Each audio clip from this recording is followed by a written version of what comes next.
He's not answering. Did you enjoy the rodeo on the Dirty Girls? Love it. I love I going. think it was a really good show, except that one cow lady was really good show. Yeah. Yeah, it's really well run. It's quick, like there's no legs or Things like that. Try to have done in 2 hours and 15 minutes. They Yeah. told us that was a standard length of time that people go to movies. So, Yeah, I think we're pretty action within that. I always feel like it's not long enough, I do but too. maybe that's, growing up around rodeo and such, it seemed like you were there for days. Because I had the fourth was almost 3 hours long. Yeah. But we had Crown the Queen, we had Oh, yeah. try to do the Dodge pickup, the Ram pickup away, and other things that. Did you give it away? No, they took the bite out of that thing. Just like that. What's a show that where they call the guy on the phone and they open the two cases and Oh, yeah. whatever that is. We do something like similar to that for Ram pickup.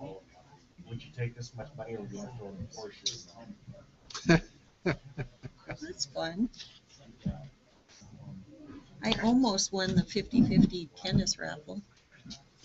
Like, my number was like 2 away from my friend who bought them after me, and she won it. It's like, Buy a oh. drink or something?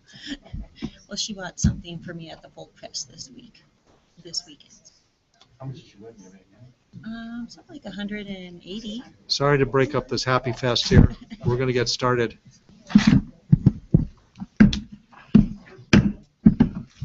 This session of the Livingston City Commission, this meeting of the Livingston City Commission is called to order. Roll call.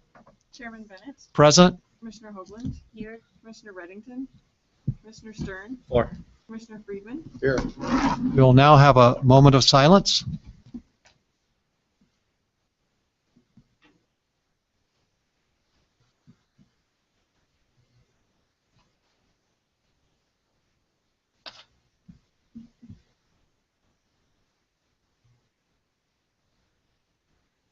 Thank you very much. Please rise for the Pledge of Allegiance. I pledge allegiance to the flag of the United States of America and to the republic for which it stands, one nation, under God, indivisible, with liberty and justice for all.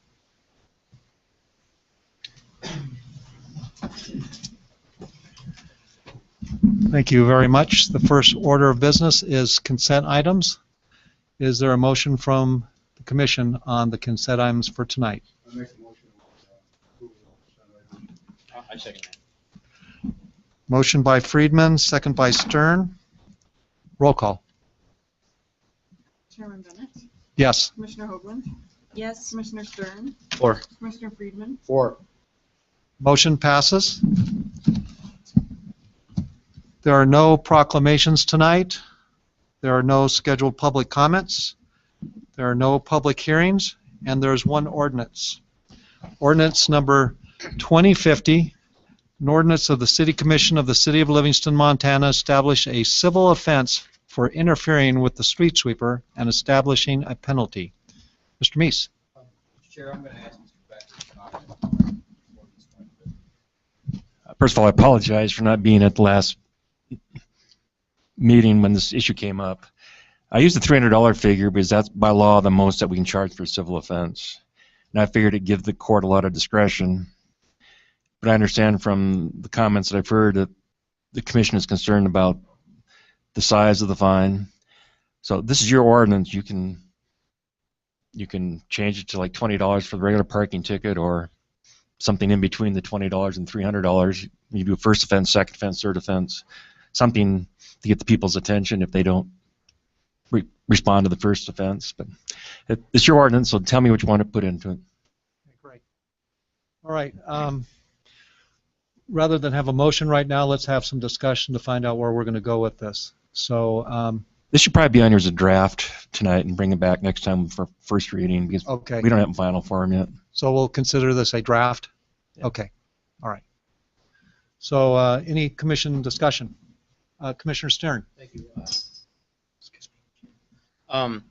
What does tell us what the fine structure of the ordinance that governs just normal parking offenses? What does that look like? For civil offenses, we've done it several different ways. In the past, we've started out with a lower amount and gone up to, I'm sorry, like what's the most mild parking offense there is? that we have is $20. And that's codified in the ordinance. Correct. Yeah, that's what I would want this to look like. Like I would want this to look almost identical to what is, your standard typical parking offense ordinance. This is a little different just because, we go throughout and with the effort of putting, please do not park here because we're doing street cleaning tomorrow. And then you have issues where people don't move their car. So we have to come back or don't do it at that point.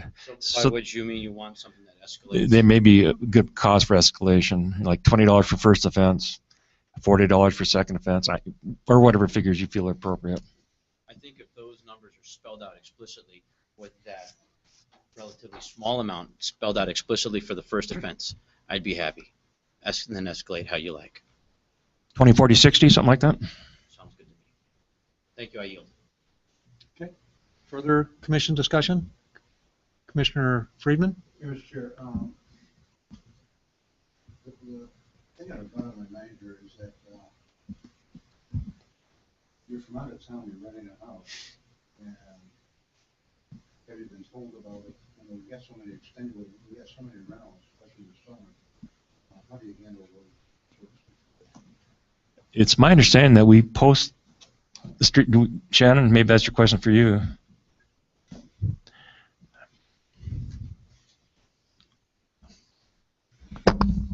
We have currently not posted any signs. Oh, we don't? This season. Okay. We're getting ready to do that next year. For sure, providing all the temporary signs. Chief Rainey kind of addressed that even if this was approved, that we wouldn't be able to implement fines. Till next season, so right. We will be geared up for notifying everyone in every fashion possible for our street sweeper schedule next year. If you that would, would include posting signs. now, if you wouldn't mind, can you explain how the posting of the signs will work? Let's say any particular neighborhood, how would that work? Because is my understanding you'd post them the day before, the evening before? We would be doing that the day before. Yes. Okay. And just for the sheer number of signs and the work involved, I would propose, putting one sign per block on the head of the block for north Direction and the south street facing, sweeper's coming? East-west, yes. Mhm. Just to notify of that block. That would help minimize the amount of signs we need, the amount of time to place those. Okay. You still have the floor, Commissioner Friedman. The other thing I saw on this, around the corner from me at the relative's home, there's a pickup truck that broke down. It's been sitting there for a month.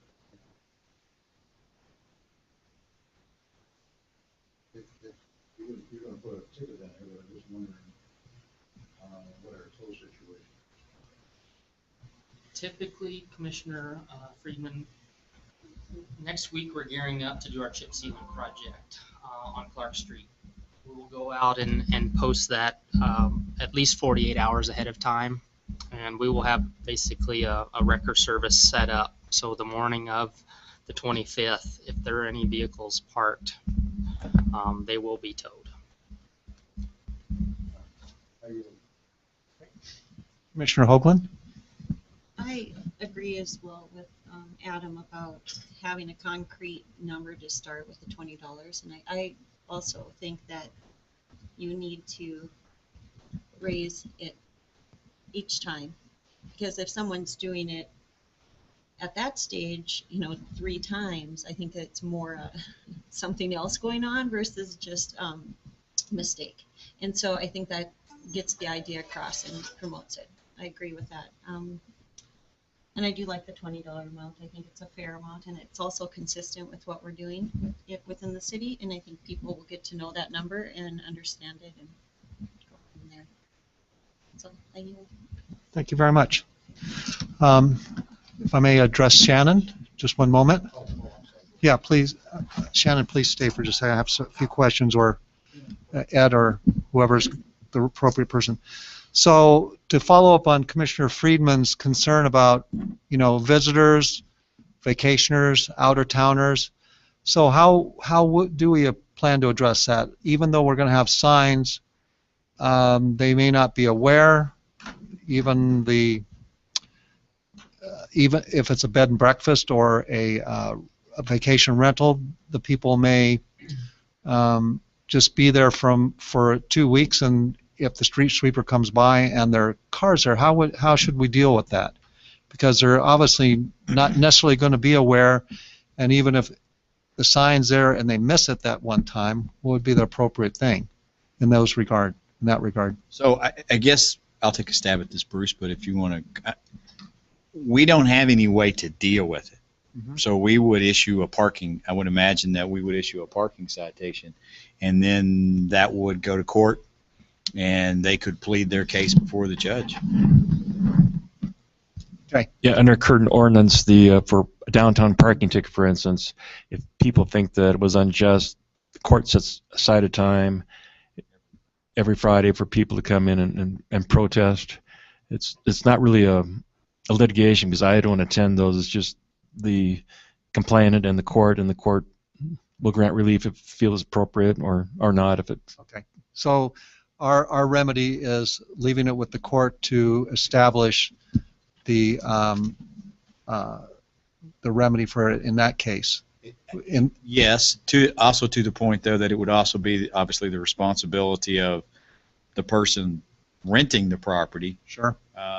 To keep up with that schedule, maybe post it on a refrigerator or let folks know if you're here on this date, you have to move the car off the street. Okay. All right. That's a good point. Those are good points, too. All right. Now, the wrecker and the wrecker fee, obviously there's got to be a fee for the wrecker. We're not going to eat that cost, so there'll be the citation and the fee for getting your car back, I'm assuming. Do we have fees set for that? The record companies actually take care of that. As soon as they render the service, they have a lien on the vehicle. Okay. And So where are we storing those? we have an impound lot, and the record companies also have their impound lot, so I suspect it'll go to their impound lot. Okay. It would go to the private impound lot, and go to their facility, and then somebody has to show up there and pay the cost to get it released. Okay. Ergo the lien that they have on the vehicle. All right. So when someone's there, they're going to get a citation. The record truck's going to take them to their impound facility. Most likely that person's going to call dispatch in order to find out what happened to their vehicle, right? Would that be the normal order of things?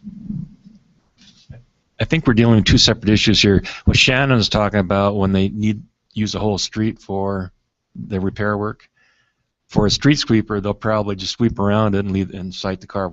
Oh, so we're not going to use the wrecker situation for street sweeping. Not my original intention. Oh, but we do okay. have situations All right. Well, where thank you very much we for have that. Vehicles that continue to get fines. Okay. I think I'll have to deal with Chief Rainey. I can remember an incident a couple years ago where there was a tree actually going through the engine block. And the car was parked in the street, so it was one of those that it hadn't been moved for a while. Okay.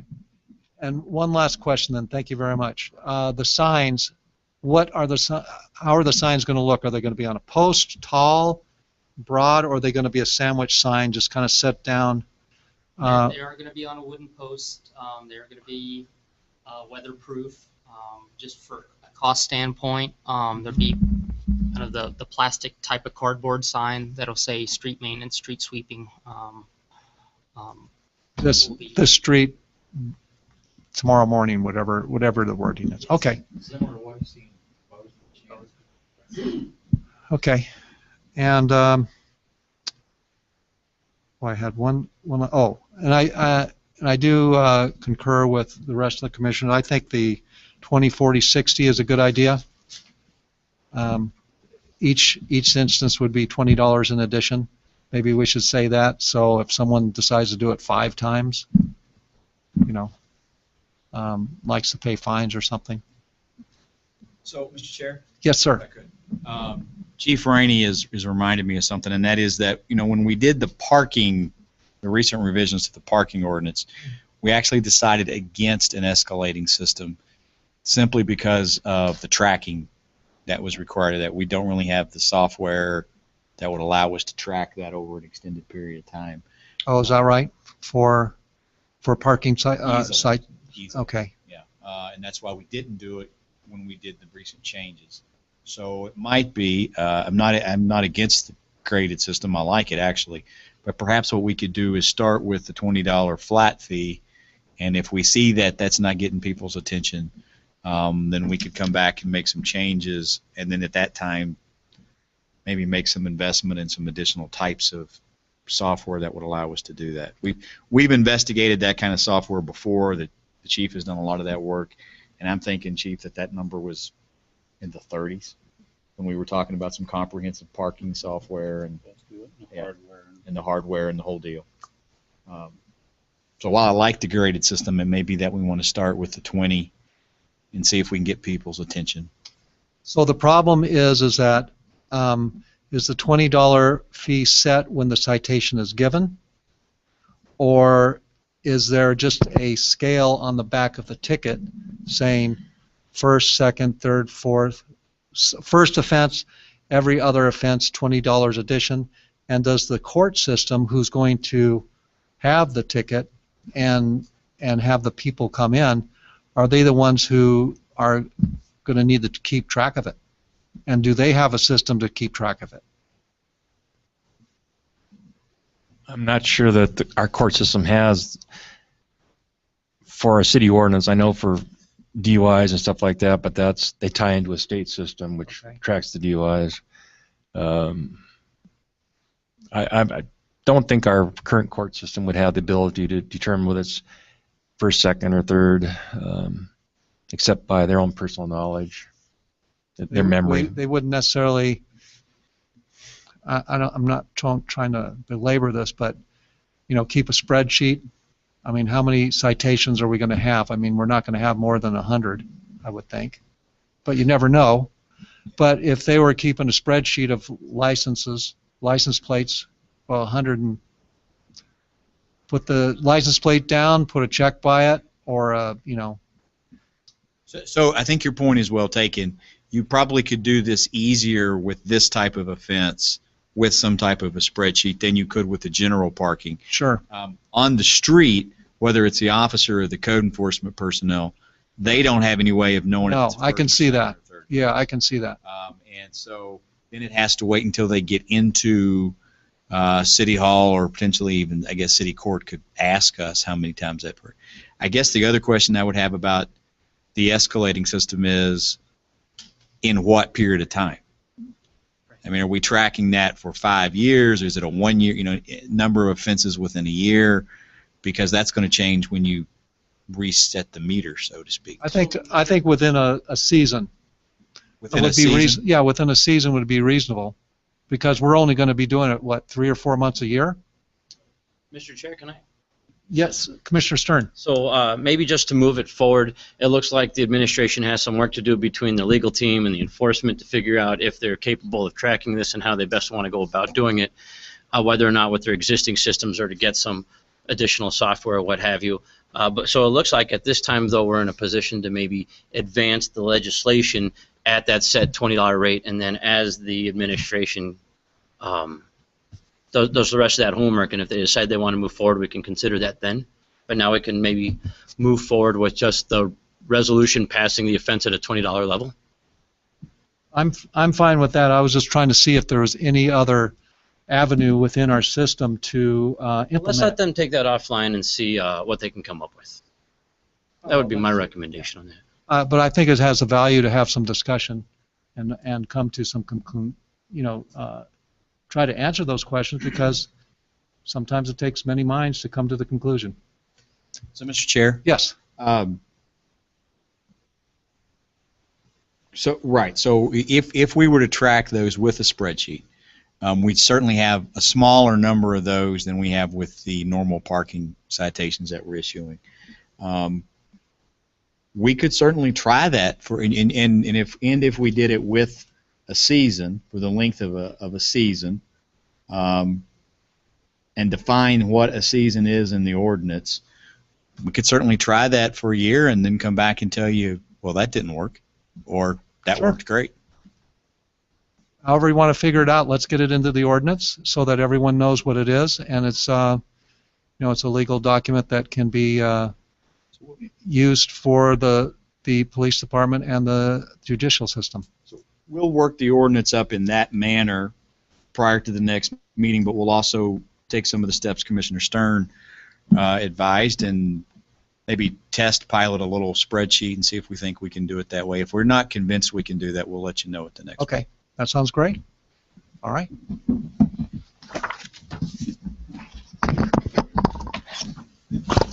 All right, is there any public comment on this issue? Gregory. 429 South 9th Street. I have some concerns about what I read in the newspaper. $300 got me. What is this? A Class D felony that we're talking about? Close. So at least I can see some reasonable people over here saying, "Hey, wait, maybe that is not the right approach." The signage post, the posting of the signs, is quite interesting. You're going to post them. You're going to put the signs out in a certain area at a certain time, and then somebody is going to follow the street sweeper who's going to be issuing citations. In 12 months, you're going to come back here, and somebody's going to tell you from the administration, we can't afford doing this. We have to raise the fines. Remember, for those of you who can remember when the Montana Highway Patrol, we had the catch and release program. You paid the $5 when you got speeding.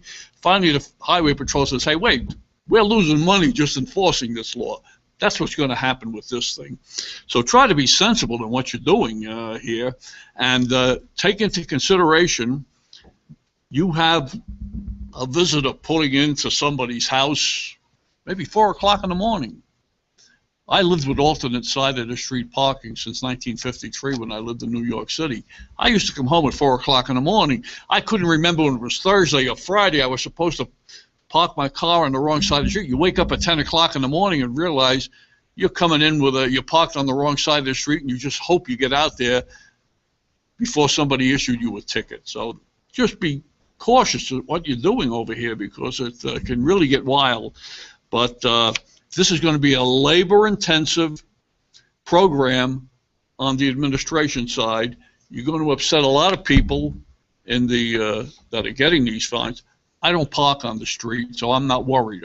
I don't have any concerns about that. But I was out, it was the beginning of July, and I was working outside on the boulevard, and I saw the street sweeper coming by, and I'm watching him come down, and I had some low-hanging branches that I had taken off. I wanted to make sure that this guy had clearance.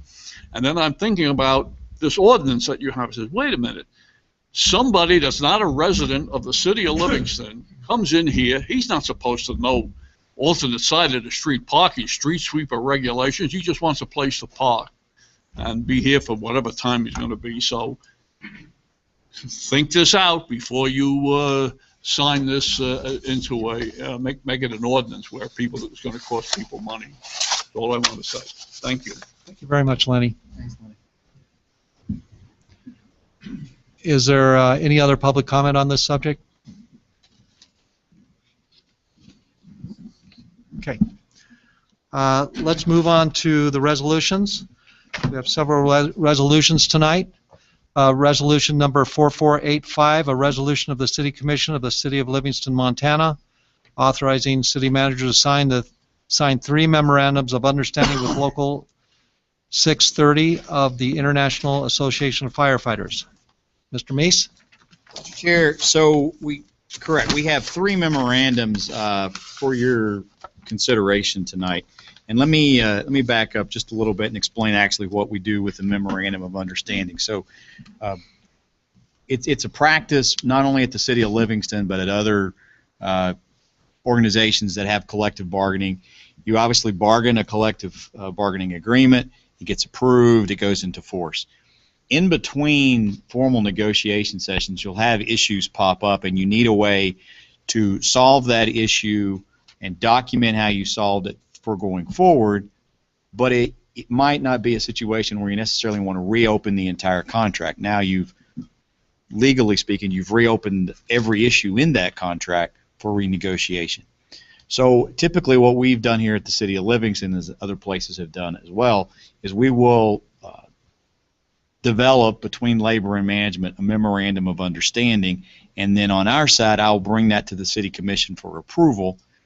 We will then operate under the tenets of that MOU till the next contract, and then the language in that MOU gets adopted into the next contract, or gets placed into the next contract, and becomes a part of the official contract at that point.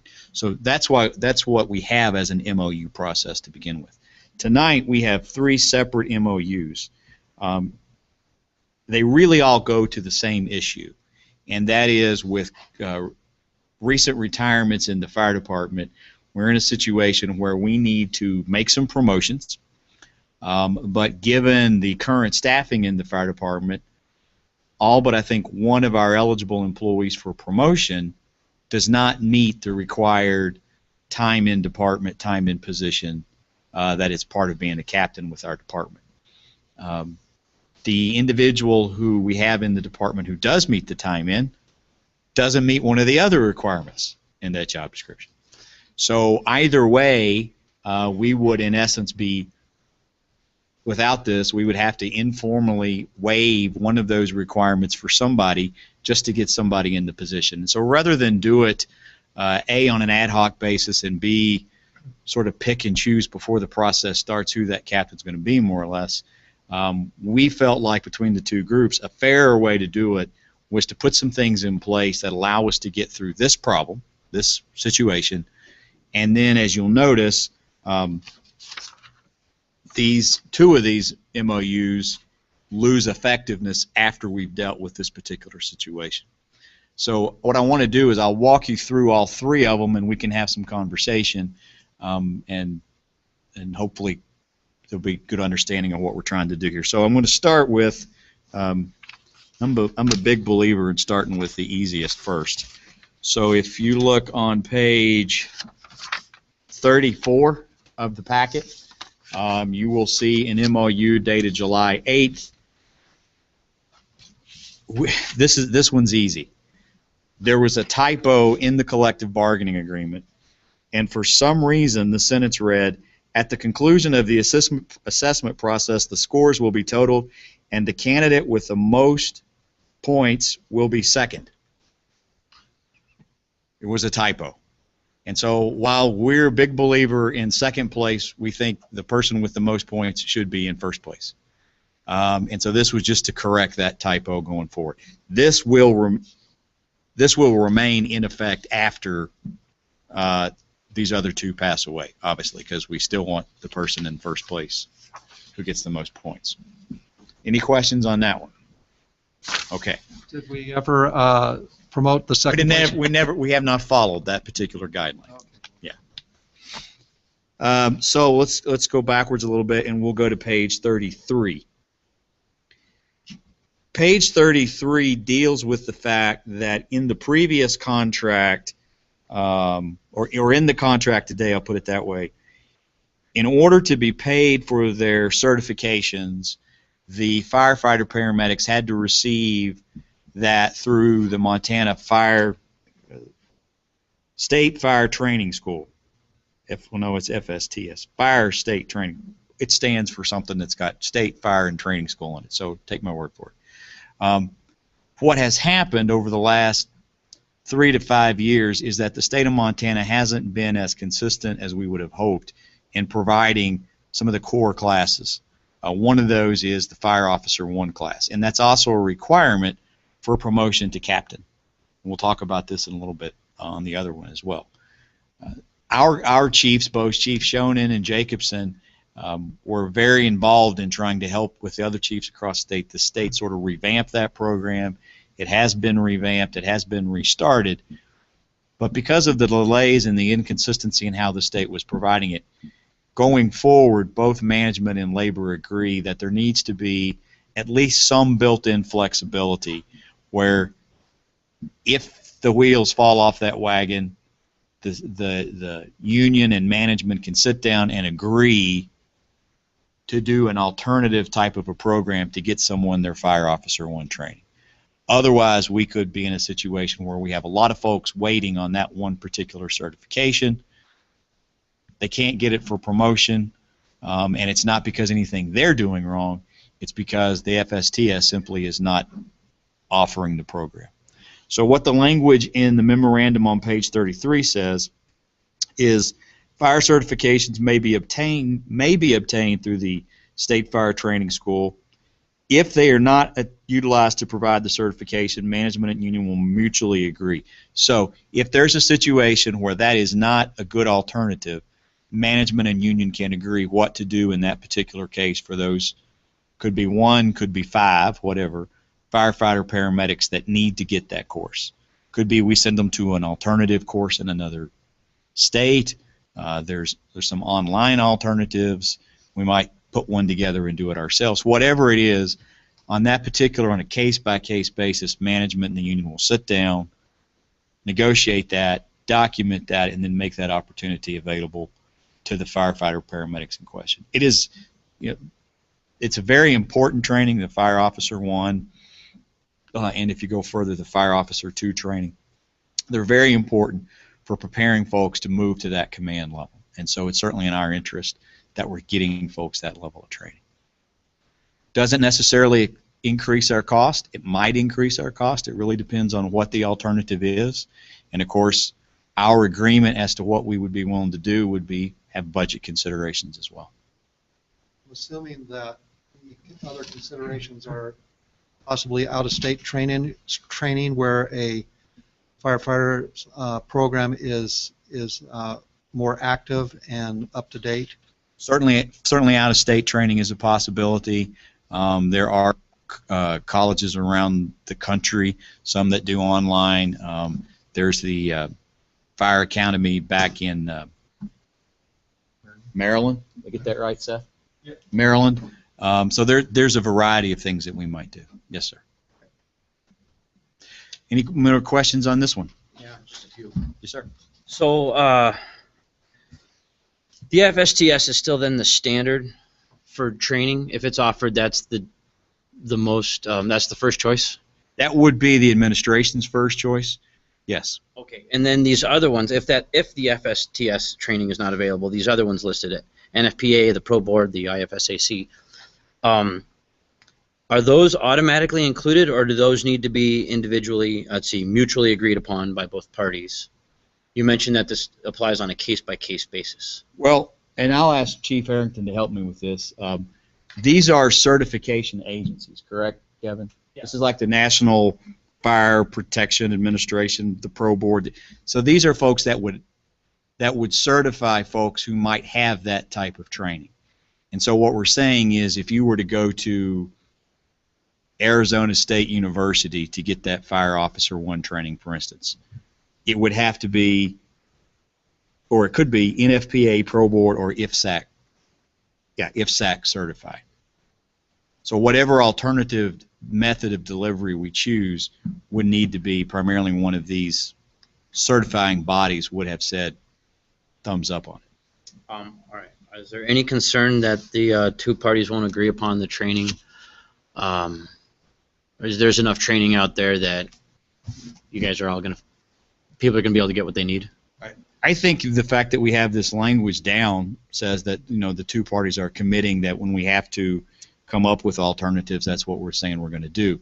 Whether we'll always agree on exactly what that is or the cost of it or how we're going to work that out, I mean, I can't say that right now forever, but the intent here is to get the two parties together and find an alternative that works. Very good. For both sides. Are we in a gap right now on the FSTS training? Like, will this be implemented immediately upon approval? Yes, this MOU is in place until we renegotiate the contract. Yeah, so it's on approval. Now, I don't have any of this pending right in front of me today. I haven't had anybody request that, and the state has restarted the Fire Officer 1 training. And I think we have people scheduled to go to that or in that. We have 3 that are in it. Okay. So it's moving forward, but again, this is to give us some flexibility if for some reason they don't stay consistent with it. Very good. All right, thank you. I yield. Any other questions on page 33 MOU? Okay. Page 35 is a separate and the final memorandum of understanding. So, as I said, we need to undertake a promotional process. We need to promote a captain. Under our current requirements for a captain, we have an 8 years experience with the Livingston Fire and Rescue Department. We have one individual in our department who meets that requirement. As I said, though, that person doesn't meet one of the other requirements on this list. So we have no clear route to promotion. It is not really feasible from a labor standpoint and a command standpoint to simply leave that position open for multiples of years. Really isn't the preference to put somebody in there in an acting capacity for multiples of years. So what we developed between labor and management was to allow ourselves the ability to waive one of those requirements as part of the promotional process. Open the promotional process up. The folks that apply then have the opportunity to have one of those waived. We have opened it up. We received four applications, and this type of language would be necessary for us to make a decision. Then once we have finished this process, basically this MOU is no longer effective, and we would revert to the language that's in the contract. Understanding that it's very likely that we end up with somebody, let's take the example of somebody who doesn't meet the time in department requirement. If as a result of that promotion, the command staff, the chief, feel like, okay, because of this, we need to shore them up on some things that they would have otherwise gained over that 8-year period of time, then we'll do supplemental training and instruction and mentoring as necessary. But we felt like that the language here allowed the most opportunity for folks within the department to apply, give us the best competitive process possible. And again, it's case specific to this particular hiring process, and then it goes away. Questions? The only question I have is, did I understand that did I hear you say that you'd have the ability to waive one of these? Any one of them, or just one specific one? Just the first one? The 8-year one? Is that the only one we're talking about? No, what it says at the top Okay. is applicants shall meet 4 of the 5 requirements. Okay, So any one of those could be waived, but only one of them could be waived. Mm-hmm.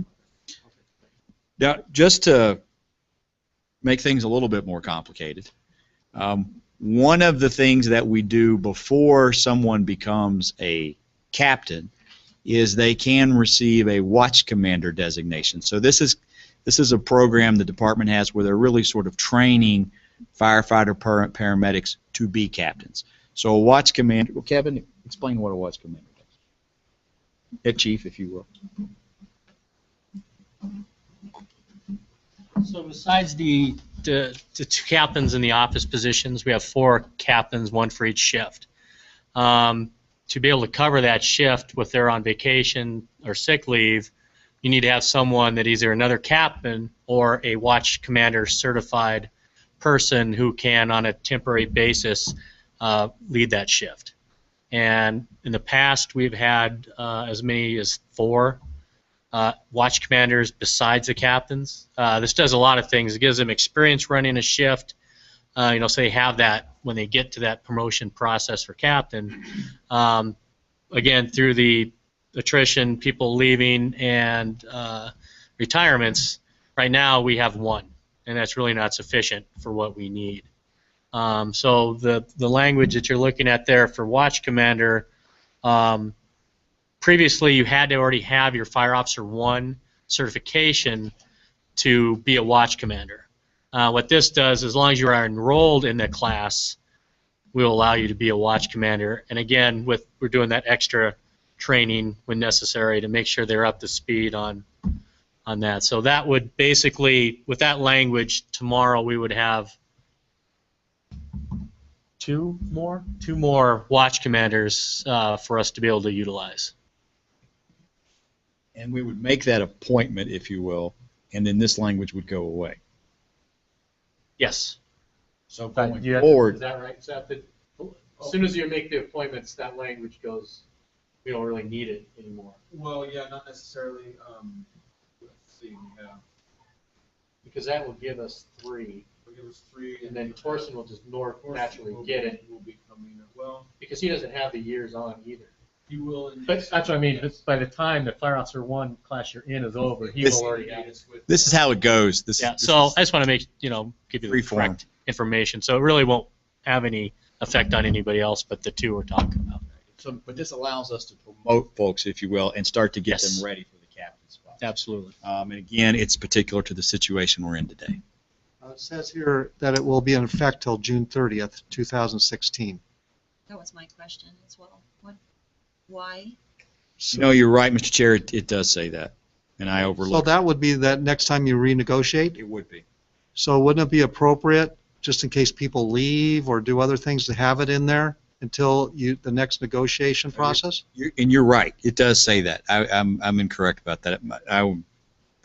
Typically, those memorandums will last through the life of that contract, and then it becomes a negotiable item after that to put in or out. So this language would stay. Yeah. Yeah, that's my error. The language stays, but the functionality, practicality of it, it ends after this, Unless people leave or... unless you have some weird something. Well, that- and part of the deal was, we're gonna have everybody's gonna be up on their time, but it's been several years since we've been able to get a consistent fire officer program. So all this stuff's kind of tied together. So it shouldn't create an issue where there's 5 watch commanders, which, 4 is Well- kind of the max that we would hold. And there's still some discretion as to, if there's more than 4, the chief of the department can say, we don't need another, watch commander. So it shouldn't have that much of an effect, except for when a guy like the one we were talking about, he'll come up on his 5 years in December, but he'll still be enrolled in that class. So he'll still need that leeway because it's a year-long program that's going on right now. So. But this language will fix the issues we have right now. And it seems like you should keep it on until your next negotiation. That seems like that would be more, that would give you the latitude if things change even between now and then. And the language for the watch commander does stay on until the next. Yeah. Yeah. And the other one was the one on page 33 had the same date line on it as well. So Yes, correct. the other thing is, how difficult is it to get this type of training that we're talking about now? Is it something that's difficult to schedule or difficult to get? Want to speak to that, Chief? It's been easy up until the last year and a half, 2 years. You've been trying to get Even it more a long than that, time. yeah. The last 3 or 4 with the state, since they've been going through some turmoil with, getting a different department head or whatever you want to call it. They've changed programs a few times, and they've lost some national accreditation for certain programs and all sorts of things. So right now, the reason it's kind of a year-long course is it's a pilot, and each time it's at a different place. It started off in Missoula. There's going to be a portion in Great Falls, a portion here. So for those interim years, there was maybe 1 or 2 fire officer classes that went on, but they were just for specific departments. So Kalispell was able to run one, and other than that, I don't know if anybody else has. It's been getting the class in That's the difficult Montana. part. It was the difficult part. Now, this language will make that easier for us to get the necessary training for these guys. And the fire training schools, I think, finally they've got their director in place now, and I think that's going to just keep going forward. So. All right? I move we approve Resolution 4485. I'll second. Okay, so we do have a motion and a second. Thank you very much, gentlemen. And thank you very much for being diligent about getting extra training. So that was motion by Stern, second by Hoagland. Further commission discussion?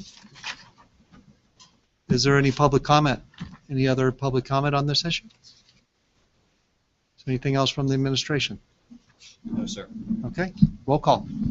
Chairman Bennett, Yes, Commissioner Hoagland, Yes, Commissioner Stern, Four. Commissioner Friedman, 4. motion passes. Next resolution is resolution number 4486, a resolution of the City Commission of the City of Livingston, Montana, authorizing agreement with the Livingston Climbing Initiative to construct a climbing boulder. Mr. Meese. Mr. Chair, I know this was a topic of discussion at the last City Commission meeting.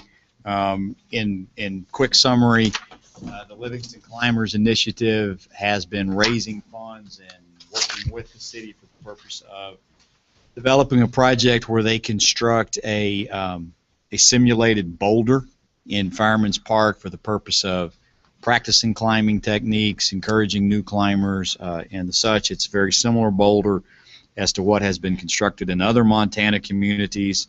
And so, in order to put all the final, cross all the T's and dot all the I's to allow that project to move forward, at a meeting that we held, I think it was around the first part of June, last part of May, we decided on a certain series of elements, both from the city as well as from the LCI and their vendor, Stronghold Fabrication, that would need to be put into an agreement, signed and approved by all three parties to make it clear what all of the obligations were. So what you have in front of you is that agreement. It includes some language from that meeting, which some items that we established that meeting with regard to some things to be provided by the vendor, some work that we asked for out of the Climbing Initiative folks, and I'll certainly take any questions the City Commission has. As it stands, the administration is comfortable with the contents of what you have in front of you. Great, thank you very much. Do we want to start with discussion or a motion? A motion. Okay. I move we approve resolution 4486. Okay. So that is motion by Stern, second by Friedman. Commission discussion. Questions? Commissioner Friedman? Commissioner Stern? Well done, Jake. And you're happy with the agreement as in the packet? Good. That's all. Thank you. Okay. Commissioner Hoagland? I feel like we've talked a lot about it, and we're ready to pass this. Okay, sounds good. Of course, I only have one question, and this is my standard question, and that is, for something of this nature, will the construction company give us more than 1 year warranty? We certainly can ask. So my understanding is, and Jake, you correct me if I'm wrong, my understanding is that they've never been asked to give a warranty before. That they've built these in Great Falls, Bozeman, and Missoula. Yeah, Come on up, Jake, thanks. and so we are the first ones to ask for such a warranty. But certainly if the City Commission wants to ask for more, I mean, that's certainly your prerogative. What do you think, Jake? That's correct. They haven't asked for a warranty before, and when I remember from our meeting, what standardly has happened is every 2 years they come back and reseal the boulder, and there's a small nominal fee with that. It's just minor, and that's part of a concern in our fundraising that we're trying to help out with to get that covered. But yeah, there's no warranty that's been asked of them. So before, yes. So this is the first, and so we feel pretty good about getting at least 1 year. Right? I don't know. I've never built an artificial boulder before. This is new for me. I don't think any of us have. Well, I'm pretty sure they guarantee their product for a year. Contractors guarantee, but They've indicated that they're okay with doing a 1 year warranty. Okay. Right. I always try to press the issue with contractors, you know. Can you give me more warranty? That's all. I do have one more question, and that is, can you clarify I think I understand it, but just clarify it anyway. It's number 6.E, Stronghold Fabrication will do all the work minus the City of Livingston's in-kind support without the use of volunteers. Correct. Is the use of volunteers meaning you don't want to have any liability? Correct. So at the original meeting that we had some, I can't remember his name, the gentleman, Doug Adicott? Doug Adicott, who was volunteering his time and some other folks' time to help with it. And if I remember correctly, Stronghold was of the opinion they would rather just do the work themselves so that they knew it was being done to their methods and construction. So the only piece that won't happen by Stronghold is the site prep work that Shannon and his crew will do. Okay. Other than that, they won't utilize volunteers. All right. Okay, great. That's all the questions I have. Is there, Jake, do you have anything to add to it? Nothing you haven't heard before. Finally happy to get to this point? Yeah. Well, thank you very much. Thank you. Is there any other public comment on this issue? Any other public comment on the climbing boulder? All right. Roll call. Chairman Bennett, Yes. Commissioner Hoagland, Yes. Commissioner Stern, Commissioner Friedman, Motion passes. Congratulations. Thank you very much. Okay, we're moving on to our action items. Action item A, discuss, approve, deny URA expenditure for pre-cleanup of the guest house. Hi. Hi, how are you? Good. I'm Ryan Rivard. I'm here to talk about it's actually a little bit more than the pre-cleanup of the guest house, but Randy Chapers, the BID, I believe, has hired him, and he has kind of been cleaning up downtown. Like, for example, my husband and I were out to dinner the other night sitting outside in the Sport, and it's just disgusting. Like, it's just, there's cigarette butts all over, there's garbage all over down. It's just unfortunate. And so Randy has started to clean up areas, and they look fantastic. And so Carla, who is Carla's part of everything, but she's great. She came and said that they were hiring Randy. She'd like the URA to look into that. And so we did. We made a motion, passed it unanimously for $1,200 to hire him to clean up downtown. And so what he does is he goes around, like he did the guest house, and the construction company actually hired him to clean the windows of the guest house, and they look beautiful. And then just kind of all the dead leaves and the trash around, he picks up the sidewalks, things that the street sweeper does not do, obviously. So to do it, and just on a personal note, he gave me pictures last time, and I'm going to go back to the URA, and I hope that we do this every year. I hope that we hire him, and I would hope the city would, that we could partner doing something. But it's fantastic to have a clean downtown for our tourist season. So basically, we're looking for an approval of the expenditure of $1,200 for this particular one. Okay. Is there a motion from the? Yeah, you have some questions? Yeah, does the owner of their property have any liability or any recourse to go back after something like this? That'd probably be a question for Bruce. I'm not an attorney. I'm sorry, what specifically were you, say it again, Commissioner Freeman? Yeah, they have an empty building, it's sitting there beyond time.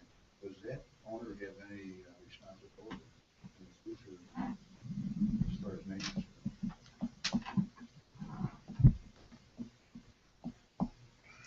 You think this thing through a minute, Mel? First of all, we're providing a service he has not asked for, so we are not contractually in a relationship with him. I'm not aware of an ordinance that allows or requires people to sweep. We have an ordinance that says you got to pick up your snow, throw away your snow. Got to keep your weeds trimmed down. Those are the ones that come to my mind right now that we've required. You got to keep your sidewalks in repair. And this does not appear to fit it with any of those requirements that we currently impose. The trash that's on the property is probably not his trash. It's probably generated by the community. So my gut says no, we don't have any recourse against a property owner just because he's a property owner. We'd have to have an ordinance in place to require whatever we're requiring, and we don't have that at this time. And we're going all over downtown too, not just the guest house. So all by the benches and yeah. I agree. I agree. But surprisingly enough, if you go look at the pictures, most of the downtown businesses, if you look, it's tough. A lot of them don't do it. Don't sweep the streets and keep it nice and clean. Hmm.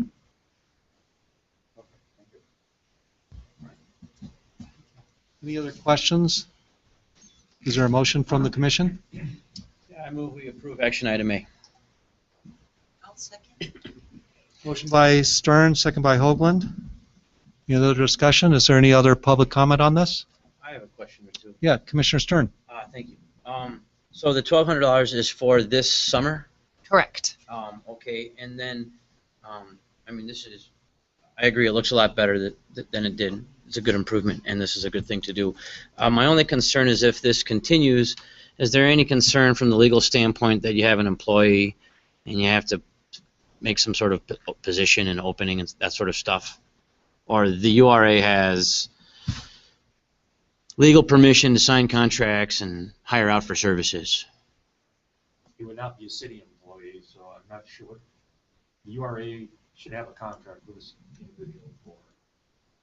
He's just going to be a contract employee, right? Right. We're going to have him submit a bill. That's what we did. He's his own entity. Does the, You make sure he gets either workman's comp or he has a waiver signed by the state of Montana.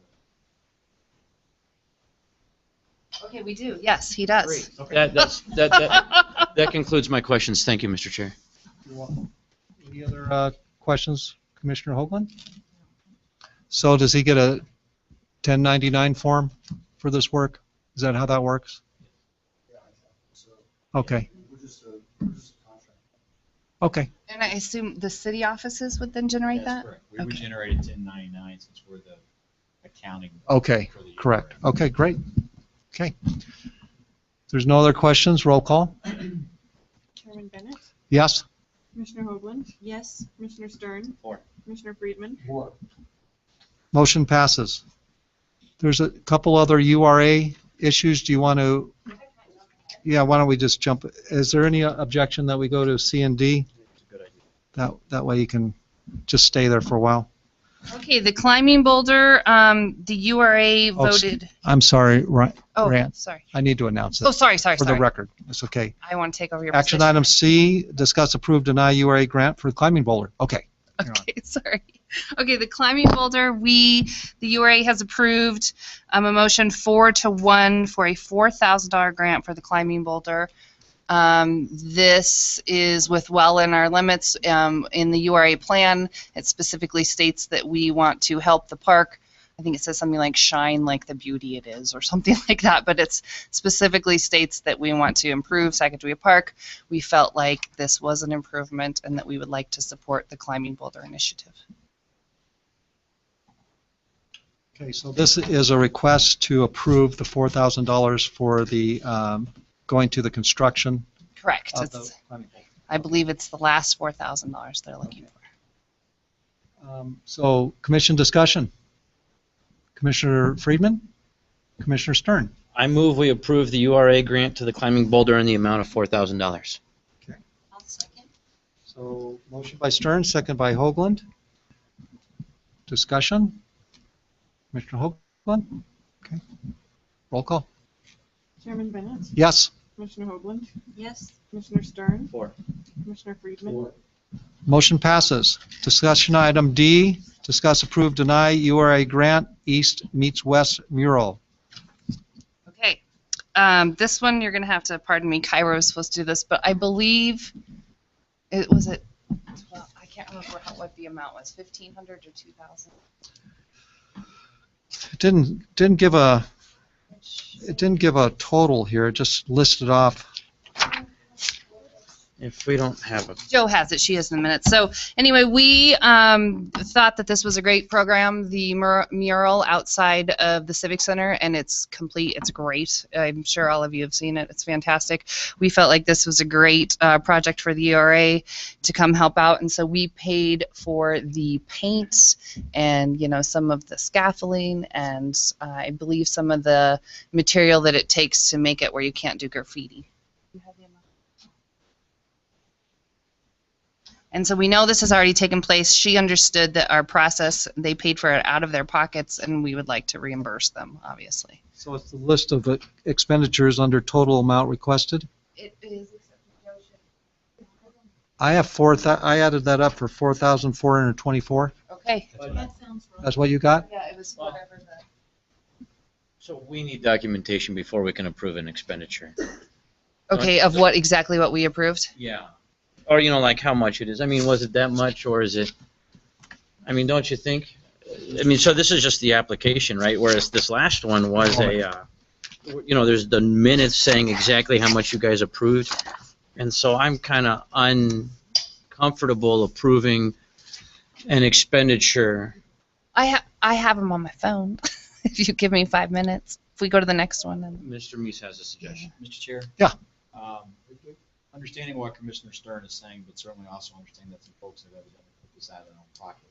Perhaps what the City Commission could do is approve an up to amount, not to exceed what was the number? $4,424. $424, as documented by the administrative agency, and we'll pay to whatever amount they've approved. Excellent suggestion, Mr. Meese. Okay.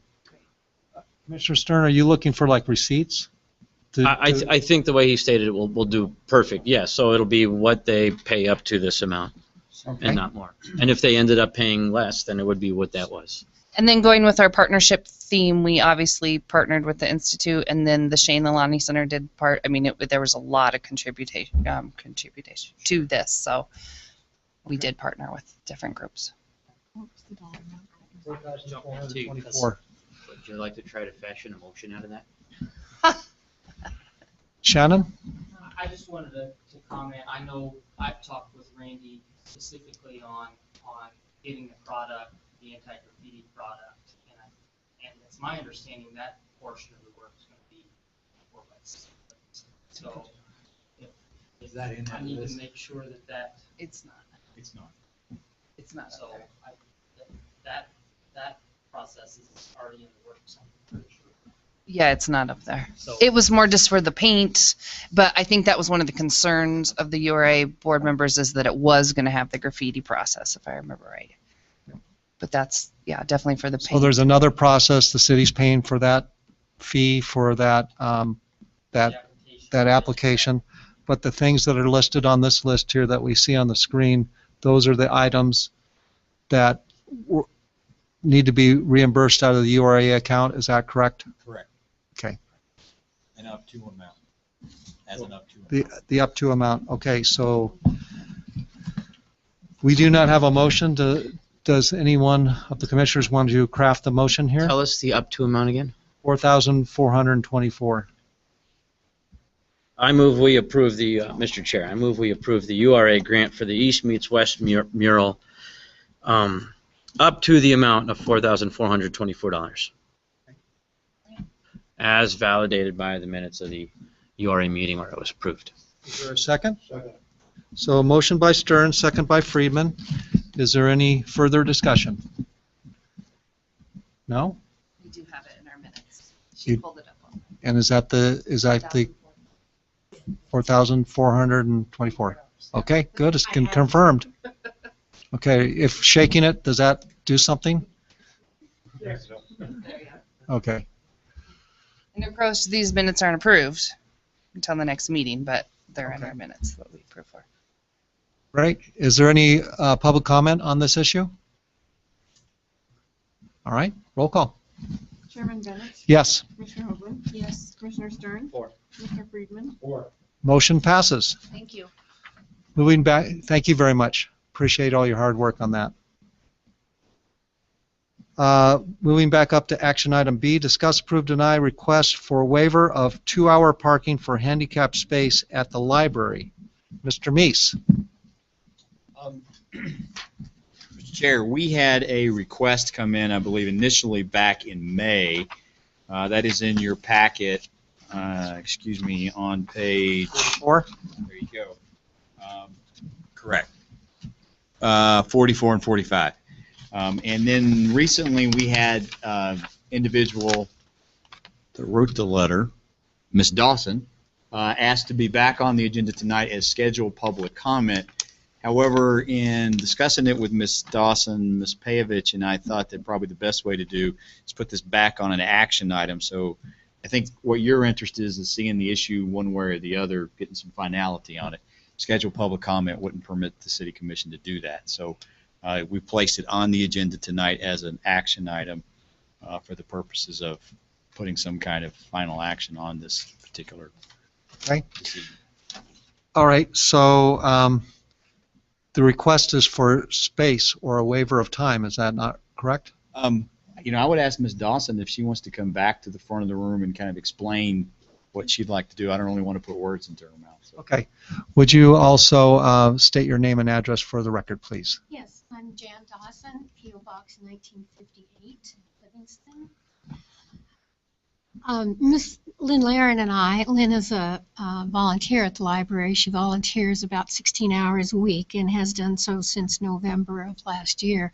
So she's making a significant contribution to library services. As you know, she is disabled, and it is a problem to have to get up and move your car every 2 hours. It's not like the rest of us who can park 2 hours and move every 2 hours. We don't have mobility problems. We didn't come with a kind of a pre-designed idea of how to solve this problem.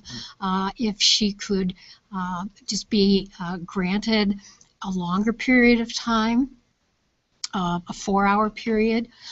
We didn't know if that was difficult to administer in terms of parking enforcement. We have 2 handicap spaces along 3rd Street. Do we need to take account of a second one? Does it need to be similarly handled? We didn't really come with something preconceived. We were just asking if there was some way that we could accommodate Ms. Laren, and that would be especially true in the winter time when it just kind of adds to the issue when you're, skating on the sidewalk, when we're all skating on the sidewalk.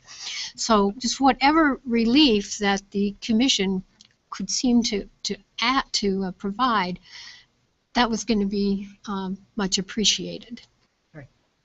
If I may, what does the administration recommend in this type of situation? What are the options available to the Commission as far as a remedy, if any?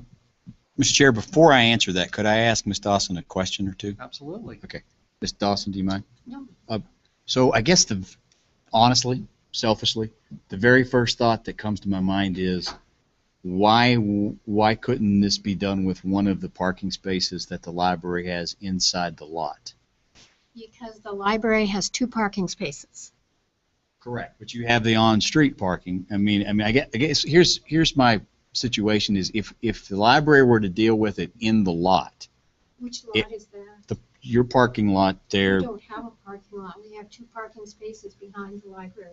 Okay, well, let's use those 2. Okay. If you were to deal with this in one of those 2 spaces, it would prevent us from having to do something out on the street. Because what you're going to hear my next answer back to the chairman is, it is very, very difficult for us to do this on the street for one particular person.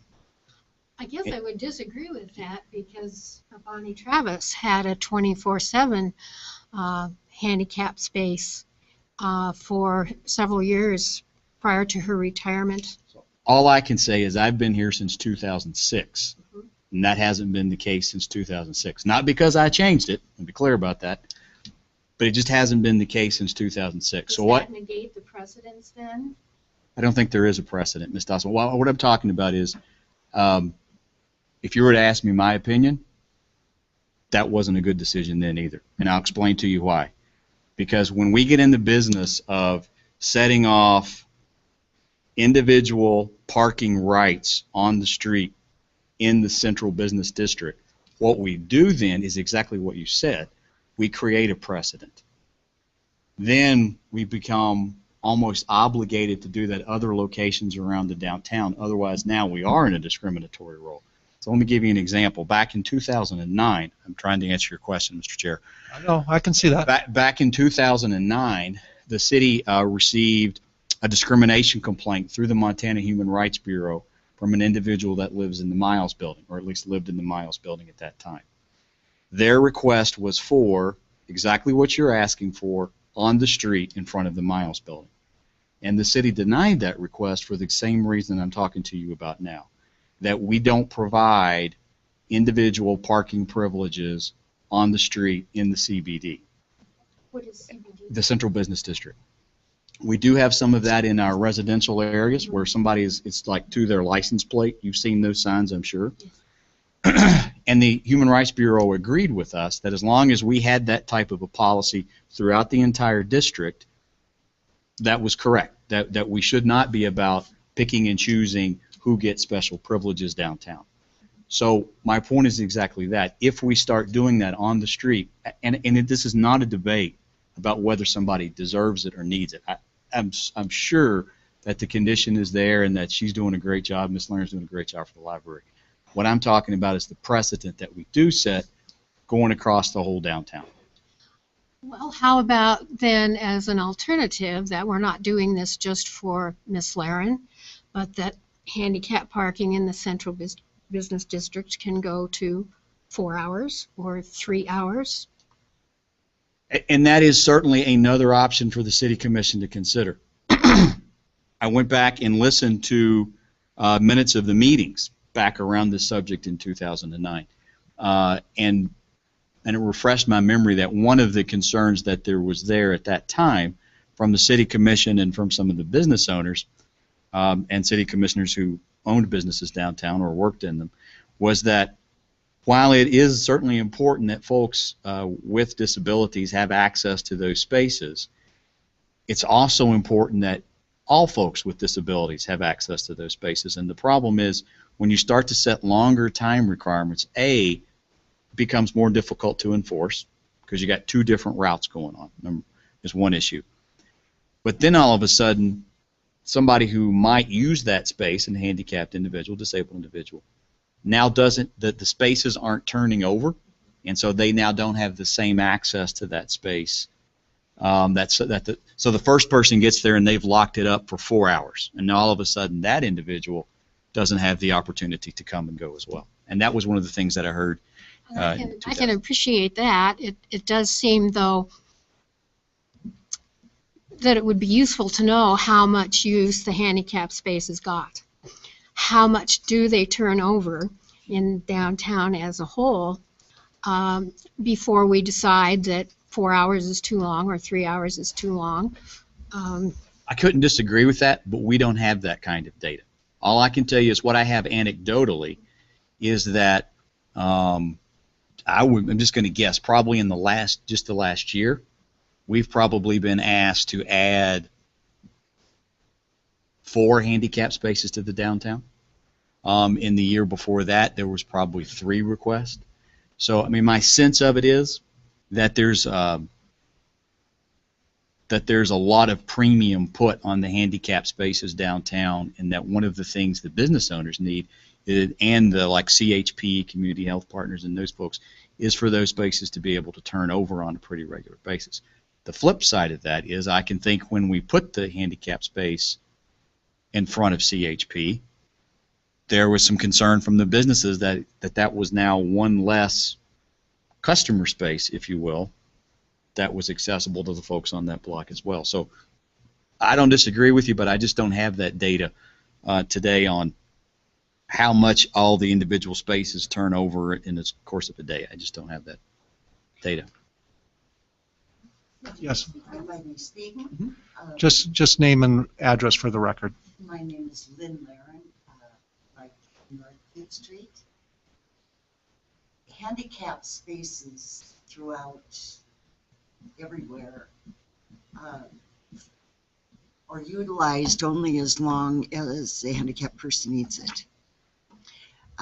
So there's, my request would be to exempt all handicap spaces, whether they're in the business district or not, from any time limit. If somebody is going, myself, I'm going downtown, I pull in, I have to go in and buy an article, I'll purchase it, I'll come out, I'll leave.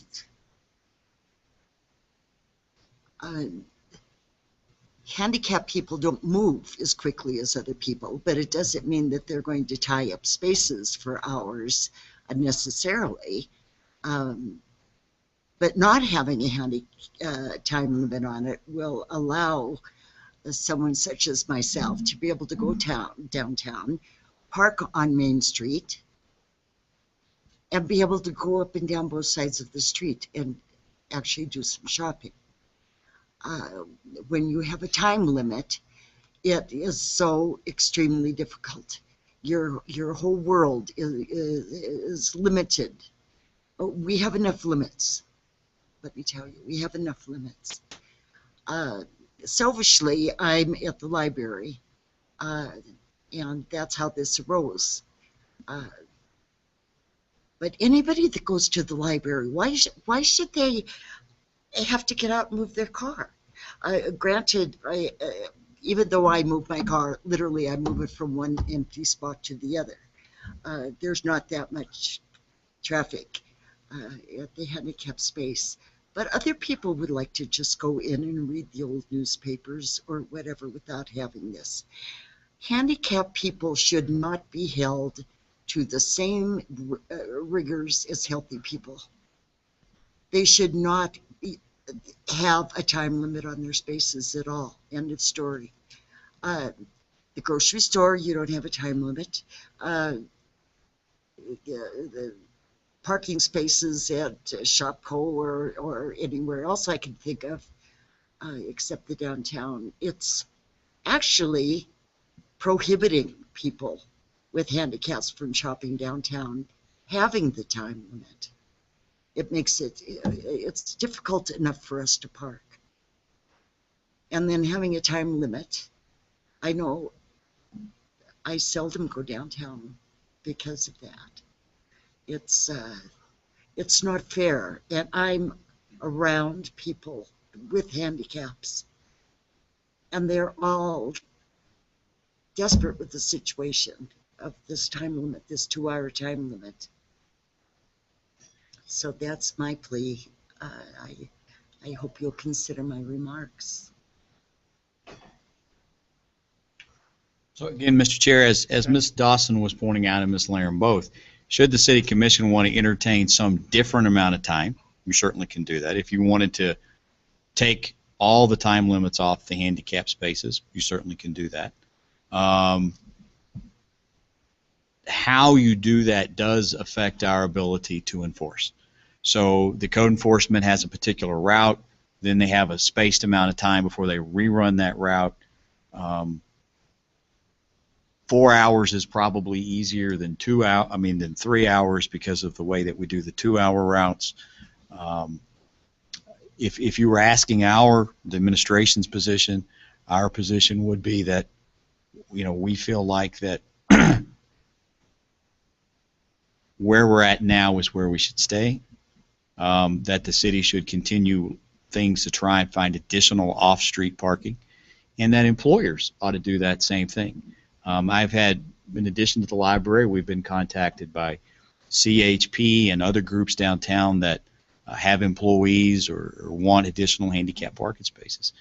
My answer to that is I definitely want to see those types of things happen, but there's a responsibility, in my opinion, of the employer and on the organization to work towards that also, not just for the city to be the central accommodation point. If there is off-street parking that somebody has in their organization or in their business, in my opinion, it's incumbent upon the organization to start there first before we start taking away on-street parking for disabled individuals or non-disabled individuals.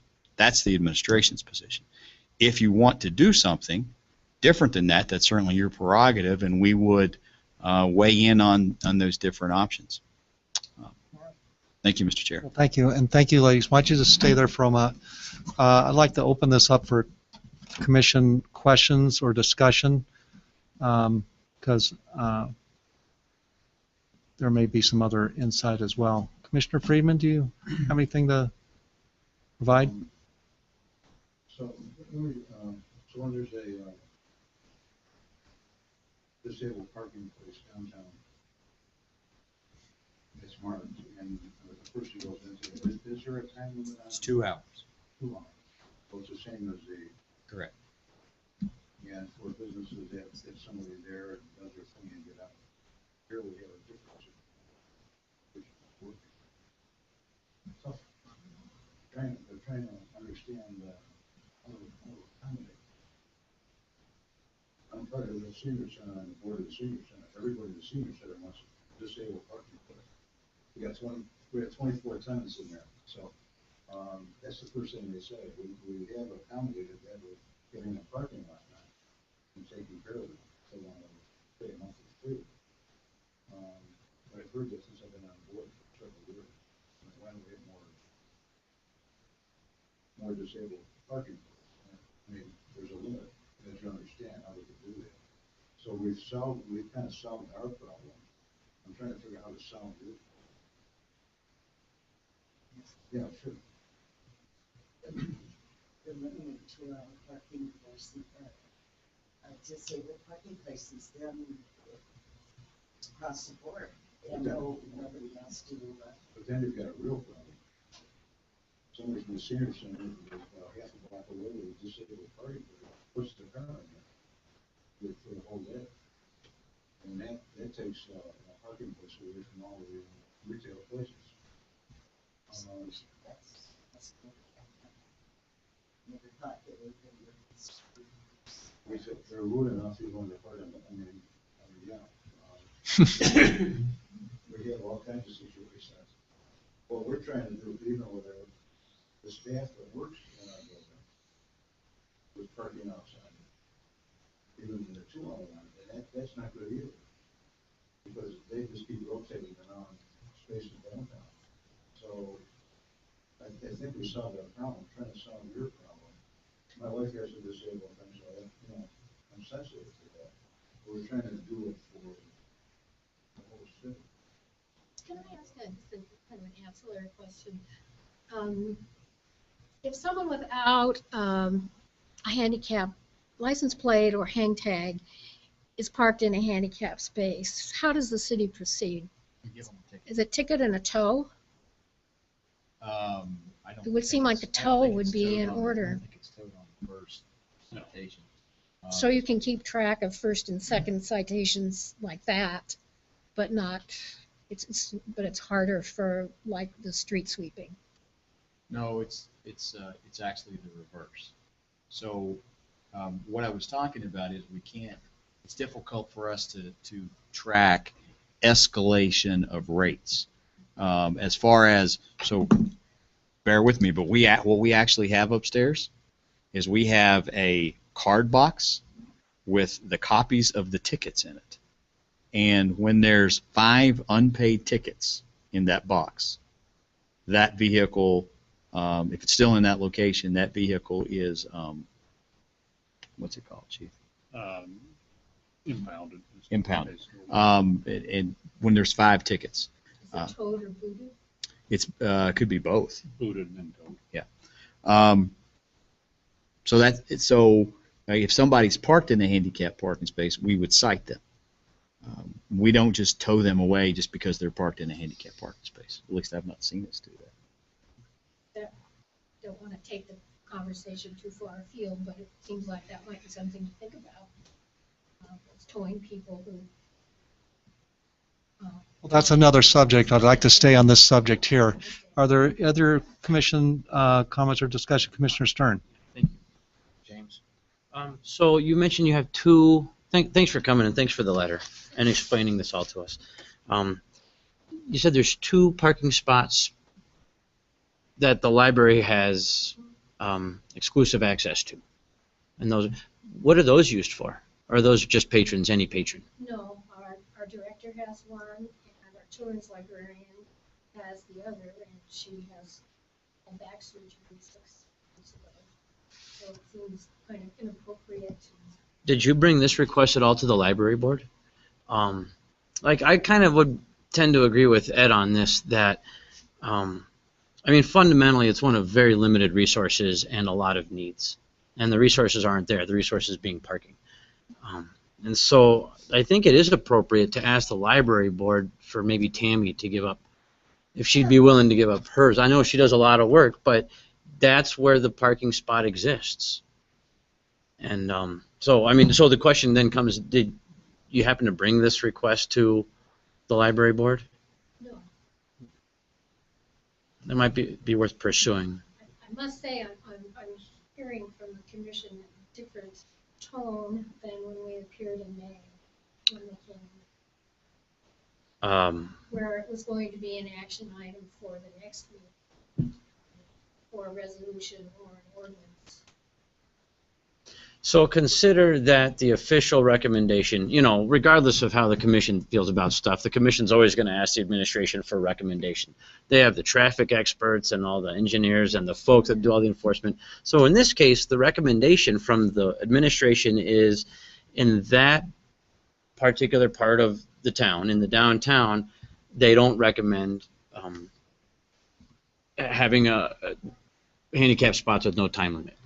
So in order for this body to go beyond that, I feel like the commission has to have pretty strong reasons to go against the administration, which if they're there, I'm happy to do it.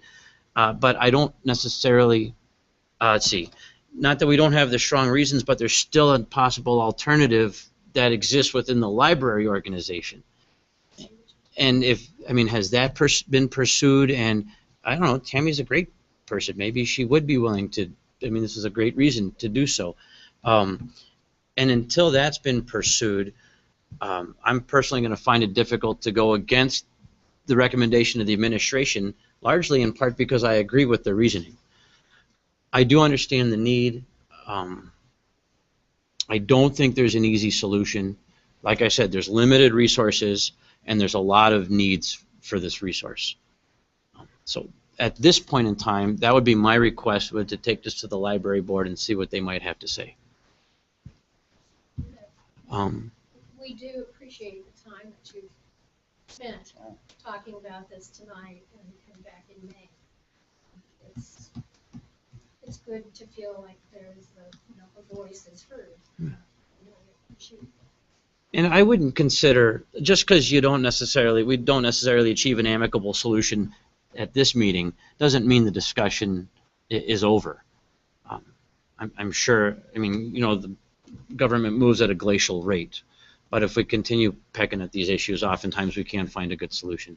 But personally, as one vote on the commission, I would ask you to go back to the library board and see if it could be found within the library's resources. And then if it still isn't, come back and no guarantees, but at least we can continue discussing it.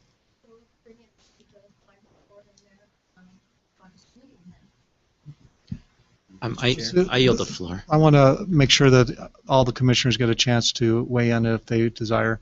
Commissioner Hoagland? I have a couple of questions. Darren, I think first I'll ask you, who enforces the handicap parking tickets outside of the downtown area? Police department. And so within the downtown area, it is not it's our parking enforcement, right? Am I right? They do some of it too, but primarily the code enforcement officers doing the regular routes. And how about the amount of the ticket for parking in handicap? That's generally bigger, you know, if you park in the grocery store, state law, yeah. Separate state law. Right, is it 100? 100? So if someone parks in it for over 2 hours, they get a $20 and a $100 if they were not with a, We got two issues. If they're handicapped marked vehicle, they'd get a $20 ticket. But if you have a regular vehicle that's not handicapped, they would get the $100 ticket. not permitted. Yeah. So, another question.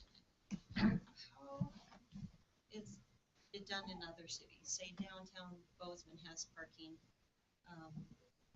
time limits in some of their parking areas.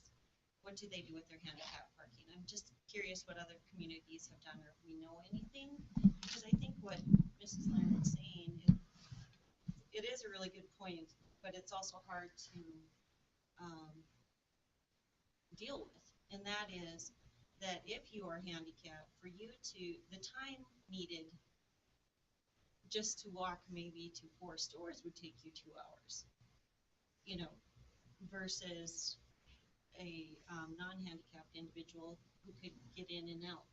And so I think there's some really good points about the time limit of the 2 hours, but I'm also curious and don't know enough now to even start the discussion to, or to bring it to the commission, I should say. And so I'd like to have more information about how it's done in other places and go from there. But I also agree with what Adam's saying, that the alternative could be working together within the organization, which is the library as well. We don't know that yet. But I'm definitely willing to start this discussion and keep it going, and come up with some solutions, because I think your points are really valid, that it's tough, it's hard. I know when I go to the grocery store, I'm very irritated if I see someone, even for an instant, in the parking for handicap when I know the need is there. And so I want to continue to make this right for people in that, with that need. Thank you very much. I'm going to bring this to some conclusion here. I thought there were some good points here. I agree with the administration in the operations within the downtown business area and making exceptions, because then that opens the door to everything. And you make some good points about, you know, time limits and that type of thing. But I think I'd have to agree with Commissioner Stern on this about there's got to be some solution within the internal organization of the library. I can't imagine that that parking lot that sits next to the library, that you only have 2 spaces there for the library.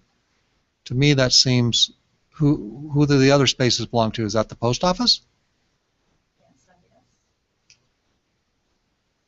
Well, might be another possibility, is to go to the post office and say, we have a handicapped person who needs more time, doesn't work on the streets, and bring the request to them. I hardly ever see that parking lot full. I mean, I'm not there at all hours a day, but when I go through there, I don't ever see it full. I guess what I'm saying is that there might be some other solutions. You know, the solution that Commissioner Stern had about Tammy, she's an able-bodied person. Maybe she parks a couple streets away and walks. I don't know. I know that's not the idea for a privileged, you know, that someone might have, but you have a great need for a space. And then the post office, I can't imagine that they wouldn't, you know, consider the idea of relinquishing another spot for the times that, you know, for the time that you're working at the libraries. That's just another thought. But the difficulty for the city to extend the privileges to individuals just opens up the door. We set a precedent, and we have had people come on many different circumstances. Not many. I remember one in the last 4 years. The gentleman at Miles Building was the same situation. They wanted a spot permanently, and we just couldn't do that. And to extend the time, the extend the time idea is great, if you're the person there. But if you're the person who wants to be there, it's not great. So that's why the limits are set. And to make the limits different from all the other parking ones then puts a burden on the administration. So it's a complex problem, but I think I would try to work within your organization. I think there's some solutions there. The other possibility, this is probably the worst possibility. So you have working with Tammy, working with the post office.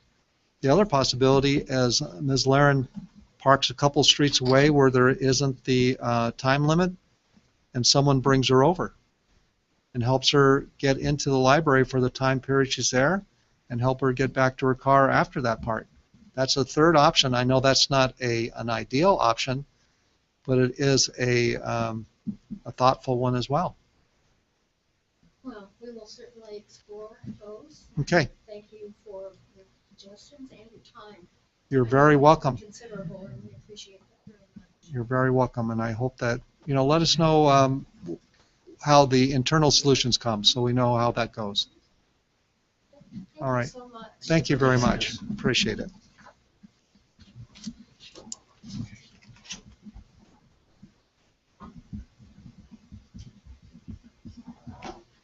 Okay, so now we will be, Ms. Laren, do you need some help? Do you need someone to help you out? Okay. Thank you very much. So now we're moving on to discussion item F, discuss, approve, deny draft ordinance making. We're on E. Oh, excuse me, I messed up. Thank you very much. Action item E, discuss airport funding requests that were declined during the fiscal year 15 budget process. Mr. Meese. So, Mr. Chair, there was a request, and I have to say I can't remember who made this, within the City Commission to schedule this agenda item. But basically, as the Commission's aware, during the budget process, the airport made a request for some funding that was considered by the City Commission during the budget process and then respectfully denied. Since that time, the airport board has also indicated in the minutes of its meeting excuse me, that they might approach the City Commission to assume the payments on the loan for the recent snow removal equipment building. I think it's in the amount of $9,300 total. Well, I believe that's a yearly thing, I believe. $9,000 a year. A year. And so there was a request to place this on the commission agenda this evening at the last city-county meeting, I believe is where it came from. I have also indicated to Ms. Miller as a representative of that board that while the City Commission said no on their budget items, the City Commission also asked that if this is something that the airport board is serious about, that they begin to approach the city during the CIP process with their request, and then whether it's the first year or subsequent years after that, the City Commission can at least begin to identify if there are resources multiple years out and how and when that could happen based on strategic needs that the airport is looking out at as well. And so I think in the last transmission I saw, she had shared that with the board of directors of the airport as well. So at this point, like I said in summary, both of those requests, well, the first one was denied formally. The second one hasn't come here. It's been just a matter of discussion. The airport board has been made aware of the need to get involved in the CIP process, if that's something they want to see, and to begin to look strategically over a multi-year period at those requests. At this point, I've had no other action requested from the airport. I guess the only other item is I know that in our city-county compact budget review committee meetings, we have discussed the idea of adding the airport as a chapter to be written in the compact. And that has not started to this point, but it's certainly, I think, on the list. We'll put it that way. On the list for discussion. Correct. All right, so is there any, you did, Oh, Carrie, I'm sorry, I didn't see you there. Do you want to come forward and talk about this? yeah, I do have a question for the city manager. That's fine. Yeah.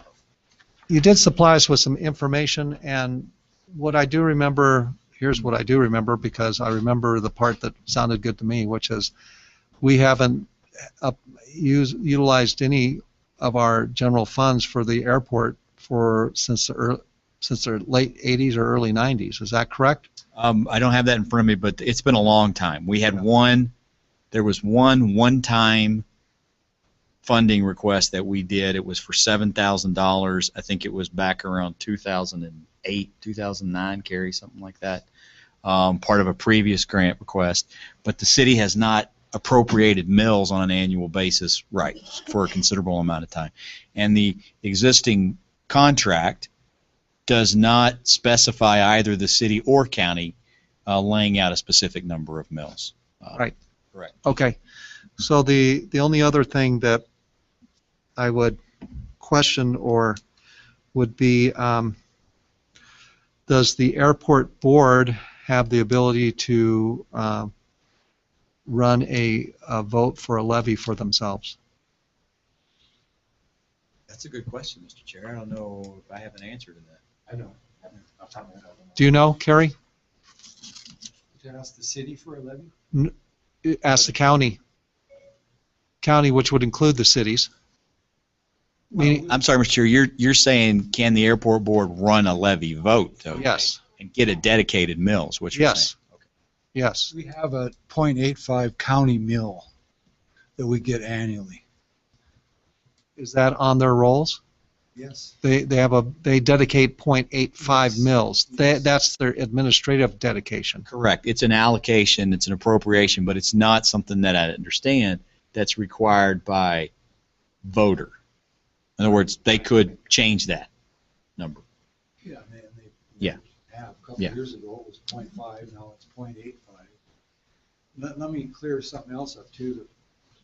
That loan is- Kerry, would you, since you weren't on here for, can you state your name and address for the record? Kerry LeDuc, 222 South 8th Street. Thank you very much. The amount of the loan is correct, but that's the total amount. It'll be paid in about a 5-year period. We got so it's not $9,300 a year. It's a one-time, yeah. $9,300 over 5 years? I think so, or even 10 years. It's a Montana Aeronautics Board loan, and if, it doesn't have to be, it hasn't been signed yet, and we haven't been asked to, for the signatures until May of 2015. But it can be paid off over a 5 or 10 year period, I think. Hey, what's the interest rate on it?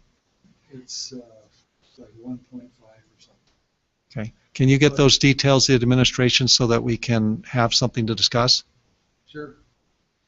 But it's a one-time. That was the request for that. That the city pay that loan as a capital improvement. Okay. Well, if we have the amount, the interest rate, and the time period of that loan, then we can have it back for a real discussion item with the facts on hand, and then we could make a decision at that point. That is the request for tonight on action item E. Is that correct? I think that, and maybe a discussion on where we want to go with this sort of thing called airport funding requests. Mr. Chair, if I may. Yes, Commissioner Stern. So I think if there's, Chairman Bennett is exactly correct. If you guys have a specific budget request or, grant request, get the numbers to the administration so we can actually look at some numbers and vote on it and see what the impact is to the budget and all that kind of stuff. So, $10,000 over 5 years, $2,000 a year, however much. We obviously can't approve anything without some hard numbers. So if you have a specific budget request or a specific request, get it to the administration and then we can see it. The other element of this is I guess, the city funding a part of the airport in general in perpetuity. And I'd like to see that discussion go back to the city, county, compact, what'd you call it? Budget review. Yes, the BRC. And so that's where this should be examined in detail, both the history of both the city and the county's involvement in the airport and what the actual needs are of the airport. I mean, not that we have to answer it now, but you guys obviously have some sort of revenue stream. The county kicks in $30,000. What else do you guys need? And then it's the city-county airport. But it doesn't sound like for the last 10 or 20 years it's been a city-county airport. It sounds like it's been a county airport because it's been all funded by the county, right? The funding has been from the county. The city is a joint owner. Jointly owned. Do we own half of it? Yeah. So we, in that sense, due to ownership, we have We responsibility. can't apply for loans or grants without the city signing off on So it. we do have something of a responsibility. So as far as long-term funding goes or cooperative cost sharing, I would like to see those details hammered out in the city, county, compact budget advisory committee. Budget review committee. And yes, if you guys do have specific budget requests, it's way easier if you could get that to us at the beginning of our CIP and budget process so we can incorporate them from the beginning. As far as this other request that we were talking about for that $9,000 loan for the building, personally I would be open for discussing it, but we got to see some hard numbers at a commission meeting. With that, I yield. And Carrie, I'll be happy to entertain any questions you might have. I I want- have a question. Okay. Let me get the rest of the commissioners to weigh in if they desire. Commissioner Friedman. Yeah, I just have one question. I get confused with these funds with the city county. Does the county get the money from the state that they're giving you, or is it? No, the county mill levy it's a county mill levy. The loan request is a Montana Aeronautics Board loan. The total cost of that snow removal and building is about $427,000. 90% of it is funded by the Federal Aviation Administration. The Montana Aeronautics Board gave us a $9,600 grant and a $9,300 loan. And the rest of the funding, that left a balance of about $23,000 that we have to come up with locally. The local matches. So out of the 10% that the federal government didn't pay, Montana Aeronautics paid 2 or 3% of that, and then the airport board has to come up with the rest, which was about $23,000 in this case. I'm sorry. When the county sets aside a mill, it's the same as if we set aside a mill. So those are theoretically general fund property tax dollars that they've said they're going to dedicate 0.8 of 1 mil to go to funding the airport. So for them, a mill is about $39,000, I believe. So 0.8 probably works out around 30. 33,000. We get 33,000 in the 0.85 mil, and our user fees, rents, fuel flow is another 21,500. That's our funding for the year. Okay. Basic funding. 0.85 mils and 21,500 in user fees and rents. Right. Okay. So that aspect, as Commissioner Stern was saying, will be worked out in our compact agreements review between the city and the county. So you still have the floor, Commissioner Friedman. Are you done? I'm still confused on these funds. Oh, okay. You mean the county funds? Yeah, because we get money from the county for the senior center, but I don't quite understand where it all. Okay. Well, I think what Ed was saying was that, like how we allocate our mills for our general fund, I think the county sits down and allocates their mills for their general fund as well, and they allocate how many. If we have, for example, if we have 100 mills to allocate, we will allocate those 100 mills across a number of responsibilities that we have to the city, and the county does the same thing. So They just pull it out of their budget and assign it. Just They're getting money from another source. Mr. Chair. Okay, I think we're off subject. We're off subject. So towards that point, what Commissioner Friedman's asking, the senior center gets 1/2 a mill dedicated by county government. That's the research I was doing today. And it would appear that the airport is getting about, would you say, Mr. Leduc? 0.85. 0.85 of a mill. So as the chairman said, they're deciding what piece of mills or how many mills they're out of their pie to different organizations out of their total mills to be given. Right. Correct. All right, Commissioner Hoagland. Well, we're meeting tomorrow, so we'll, I think, have more questions and answers that we can then bring to the commission. That's how I'm feeling on it. And we're meeting with the review committee tomorrow, James and I and Ed, and we will try to come up with some answers for people. We're at the beginning, so. That particular issue is not on the agenda, but we can put it on as a new discussion item.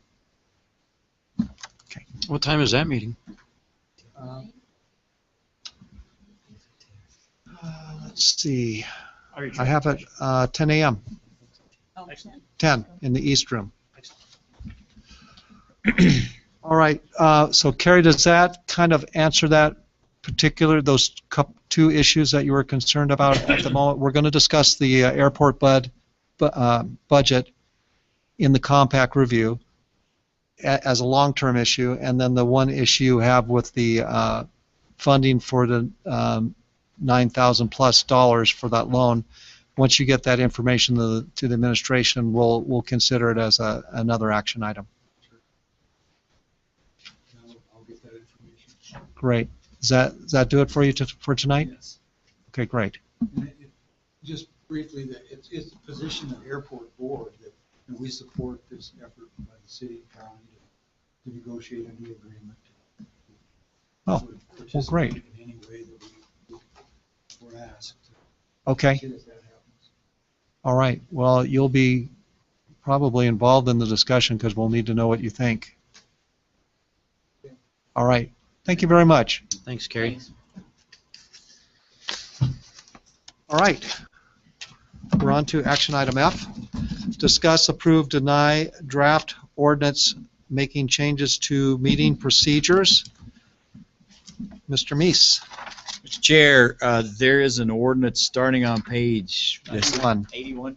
91. 91 of the packet with regard to a draft ordinance Mr. Becker has prepared to encapsulate some of the changes the City Commission has discussed previously with regard to your meeting length, meeting procedures, etc.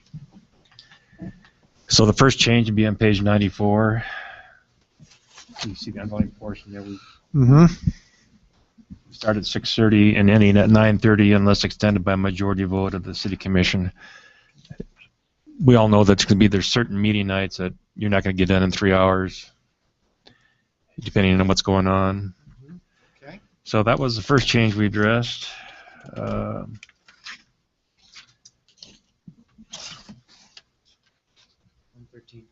99. Page 99 I have highlighted. Down at the bottom, Wednesday. Third line up from the bottom. On page 99. Third line from the bottom, first word. Oh, there it is. Yeah, in the past we've had the agenda distributed on Thursday, and it was a desire of the commission to change it to Wednesday. So we made that proposal. Now you have one on page 100, but I think that shouldn't be there. We've already done that one. That was that one. That's a moment of silence. That should have been deleted. And I think the end is way towards the end.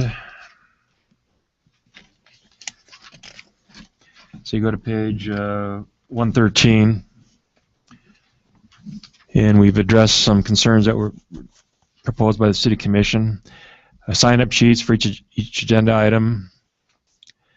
Anyone desiring to address the City Commission shall sign the appropriate sheet, which will be collected by the city prior to the opening of the meeting. At the appropriate time on the agenda, the chair will invite the persons who have signed up to the table. Each person will then be given an opportunity to make his or her presentation. Following the statement from those who signed up, the chair may ask for additional public comment from those who did not sign up. And lastly, we provided that once a person has made his presentation, that person shall not speak on the same subject unless granted permission by the presiding officer, and then only if the presentation provides new information not previously presented. So from my notes, I think I addressed the concerns of the City Commission. I did not adjust the consent agenda. I think it's already flexible enough. But you talked about that as well. We could probably put more stuff in there, but I'll leave that up to the case by case. Well, I think where we left that was that the administration would put anything in the consent items that were appropriate, and that if any one of the commissioners wanted to remove a consent item, we could at the time of the meeting, or remove it for individual discussion.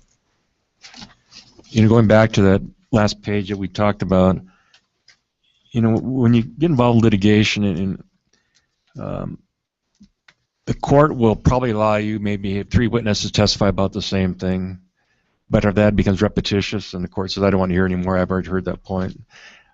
I don't know if you want to add something like that in maybe Section D, that a person presenting any particular point will be sufficient to prove that point. We don't need cumulative. Yeah, but then you're restricting people's right to talk, so I don't know how far you want to go with that. I think that's a good point, but I think in this forum where the public has the majority, what I would consider, if that's the right term, the majority right to communicate with their public officials and attend and comment, I don't want to hinder that part. I think that what it's incumbent upon the presiding officer or the chairman at that point is if there is redundancies in, if we do have a subject like we've had at times within this last year, that we get a number of people wanting to speak and we get a number of redundancies in the presentation. I think there's a number of options that we have, or I have as a chairman, to try to get to the heart of the matter. I would agree. Yeah. I think those are the concerns that were raised. Okay. Glad to make any changes that the commission feels appropriate. Okay. Well, let's do this first. I think it's probably we're in order for some discussion first before a motion. So let's open it up to commission discussion. Commissioner Friedman, do you have any? Okay. All right, Commissioner Friedman. I think these are good, Bruce. You did nice. I think on page 113, 1A, I would remove the word entire. Just because they sign up doesn't mean they have any particular rights that others don't have. And following that comment, I'll just add that point B is good too. That so even if you don't sign up, you can still you can still come talk. Right. So, but I don't think I think the word entire is troublesome in A. Okay. And but other than that, I support this. And before I yield, we're looking for approval of the action item to move forward and bring this to as an ordinance. Be first reading next time then. But I'm not making the motion as Mr. Bennett said. We'll have discussion first. Go ahead. I yield. Thank you very much. Commissioner Hoagland? I especially like this section on page 113, that it leaves it open for people to be heard, but also restricts the timing and the amount of times for repetitiveness. I think it's well said. Thank you very much. I agree with all the comments so far. I think this will be a nice step forward to make sure we have not only lively discussions, but also, orderly ones as well. As I was reading through this, I think, in my opinion, is that we don't ever want to stifle anyone's ability to speak to their elected officials and speak to their, their local government. So, I think we've done that, and also kept it open to the public. We haven't set time limits. I've seen some cities set time limits, 3 minutes, and I think that for the amount of people that we do get at some point, sometimes we might adjust that based on the amount of comments necessary or the amount of people who want to speak on a subject. But I think this idea first will help us out, or these new additions will help us out. The one thought I had when I was reading this was, how are we going to do this? Is Emily or someone in her position going to have a sign-up sheet out here for each of these particular items on the agenda? And then that will be collected, handed to the chairman, and as we go through them, we'll already know who's interested in speaking on that subject. Yes, Mr. Chair, I would foresee that we'll simply put a binder in the back of the room. Okay. We'll have an explanatory, a little placard back there next to the binder, and a sign-up sheet under each particular item on the agenda. And then when the meeting starts, the binder can just be brought to the chair. This procedure is actually very similar, for those that are familiar with it, to how the legislature works when they're in committee, and they do that same type of thing. They have the binder laying out there. We'll have a placard on it. Maybe for those of us that are in the room 5 or 10 minutes before the meeting starts, we'll just remind folks, hey, if you want to speak, be sure you get to the binder and signed up under the item. And it'll probably take us a little while to get folks used to that idea, but I think that'll be a really easy fix for us. That sounds good. Bruce? When I looked at the agenda we've been preparing on Agenda Pal, I discovered that we're missing something. We used to have in the very first paragraph, before you got the agenda, a little instruction that if you wanted to speak to the city commission, you come up to the table and do that. So I wonder if we need to put that back in there and That'd be a good idea. and add to that, if you want to address a particular subject, please sign in. I think it's a good idea, and put the thing also in. Oh, is it at the end? It's at the end, but we can certainly move it back to the front. Let's move it to the front so that people see that. And does it mention cell phones and everything like that in there as well? No. Okay. Turn off cell phones. Yeah.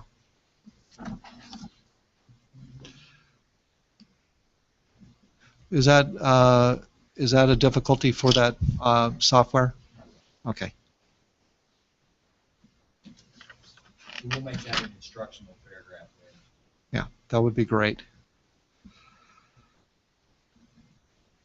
So, I'm sorry, you go ahead. okay, still have the floor. So just to clarify, we'll have a binder back there. We'll have a placard. We will begin to remind people as we change our procedure in this regard. And at the beginning of the meeting, we'll bring the binder up here, and then when we go through a subject, we'll already know who has an interest in speaking public comment on any particular subject. But in addition, we'll also have the procedure to see if anyone else who hadn't signed up.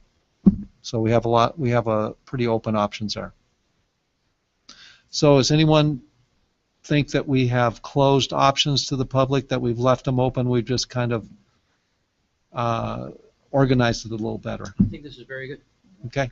I think the only one, after watching so much soccer over the last couple of weeks, that we see some players flop, and we might have some people in the audience.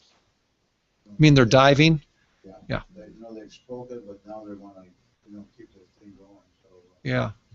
I think that's up to the chair to recognize. Right. And if you see me spacing out on that, any of you guys can, throw a spit wad or a paper wad over my direction and say, hey. I've done that. Yeah, I know. Get noticed. Sometimes I get tunnel vision. Yeah, that's great. All right, is there any public comment on this particular subject, commission procedures? Any public comment about this? All right. We do not have, do you have a, no, come up to the front. You have to come up to the front. You do have to do that. Sign in and state your name and address for the record. Carolyn Armbrust, 1215 West Crawford. Just on this last issue that you were talking about, I was in an organization up in Helena one time where they switched back and forth, pros and cons, and that seemed to be more equitable. And sometimes there wouldn't be anybody on one side, and then they'd go to the other side, but that worked quite well for that organization. Okay, great. We had even discussed a show of hands once we got, 2 or 3 comments. See a show of hands of whose opposed or for a particular subject or direction. Yeah. Well, thank you very much, Carolyn. Appreciate that. Is there any other public comment tonight? Any other public comment on this? Does the commission want to make a motion for action item F? Motion, we approve action item F. Oh, do I need to say no? I think that's good. With the requested changes? Action item F, draft ordinance making changes to meeting procedures. Okay. I second. So, motion by Hoagland, second by Stern. Any more discussion? Any other public comment? Roll call. Chairman Bennett, Yes. Commissioner Hoagland, Yes. Commissioner Stern, Four. Commissioner Friedman, Motion passes. Thank you very much. And thank you everyone very much as well. Okay, city manager comments. Okay, great. Thank you. Commission comments. Commissioner Friedman. Yes, I saw the Asian exhibit exchange, and they're a very special community. And I thank Joyce Sellen for bringing that here, but that's big time. And if anybody hasn't seen that, it's exchange theater and school. Pretty impressive stuff. So I feel very fortunate to do doing that. I did get an email from somebody on a climbing wall, and I think was wondering that we could use the money for other things. It's not our money, so it's private money. So I hope people understand that we're doing kind labor where we can help out, but soccer fields, tennis courts, climbing walls, it's all private money, and it's not something that comes out of our fund. So I will get in touch with that person and try to explain. That's all I have. Thank you. Great. Thank you very much. Commissioner Stern. Thank you. Shannon, thanks for help taking care of those baseball fields. We had a great baseball tournament. They were mowed. They looked great. And the tournament was a great success. We had a bunch of folks from out of town who came and had a great time. Sure was. That's all. Thanks. Thank you very much. Commissioner Hoagland. I was also going to bring up the East Meets West art exhibit. I was there as well, and it is phenomenal. Another thing that I found interesting, someone told me this while I was there, that apparently the Chinese government was in resistance to this show and this interchange that we had. And, to us, we're like, well, obvious, this is a great idea. But to them, they didn't like it for some reason. And apparently what changed their minds was the support of the commission and the city, which I thought was pretty amazing that mattered. And we as a community supported it and thought nothing of that support, but to them it mattered that we supported it as well. So I thought that was interesting. Also, I want to state, Shannon, and to spread this around to the people, the parks look awesome this summer, just wonderful. I go into the park, Zacatria, every day pretty much, and just everywhere it's just lovely, well maintained. It looks great. That's it. Thank you very much. Well, with that comment, it sounds like the commission already has established a foreign policy. at the local level. Can you believe it? Being amiable. Okay. I got just several things. They're all fairly simple, but I'll start with the simplest. Passing this down to the administration. I have circled a property that has a gully next to two properties over off Wineglass, and the gentleman there, family, has said that the city used to come and mow and maintain that area, but hasn't for a little bit. So they just want to remind us to hop on over there and mow. So, Mr. Chair, is this the irrigation ditch? Yeah, I misunderstood what they said. I apologize. It's not the Livingston ditch. It's a little kind of gully ditch in between two properties that apparently is maintained by the city.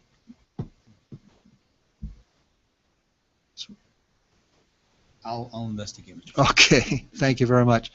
And there happens to be, if you're on Wineglass and you're looking down this little gully and you look past it, there seems to be some lot even beyond it that has about 3-foot weeds. I don't know if that's something that's our responsibility or the county's responsibility or property owner's responsibility, but it's pretty bushy and dry. It looks like a fire hazard. So anyway, thought I'd mention that. Then during our meeting on manager goals, there's a couple that issues that we discussed that we were going to set up and work on together. One of those was meeting with the mapping GIS person to create some maps, digital maps. Mm-hmm. And I'm wondering if you could put it on your to-do list to give me a call and we'll set up some time to start that. Yeah, I certainly will do that. Most of the GIS department has been out for the last month, not counting the 2 weeks that I was gone. So, but yeah, I'll certainly. No, I don't think there's a big urgency on that. I'll Yeah. certainly Okay. reinvigorate that item. And then the other issue that we brought up at that time was to bring in a little more historical information into the financial discussion. And if you want to set up that meeting with me as well, and we can start that process going forward as well. All right. Yes, sir. All right. And then the third one was issue of weeds was brought up.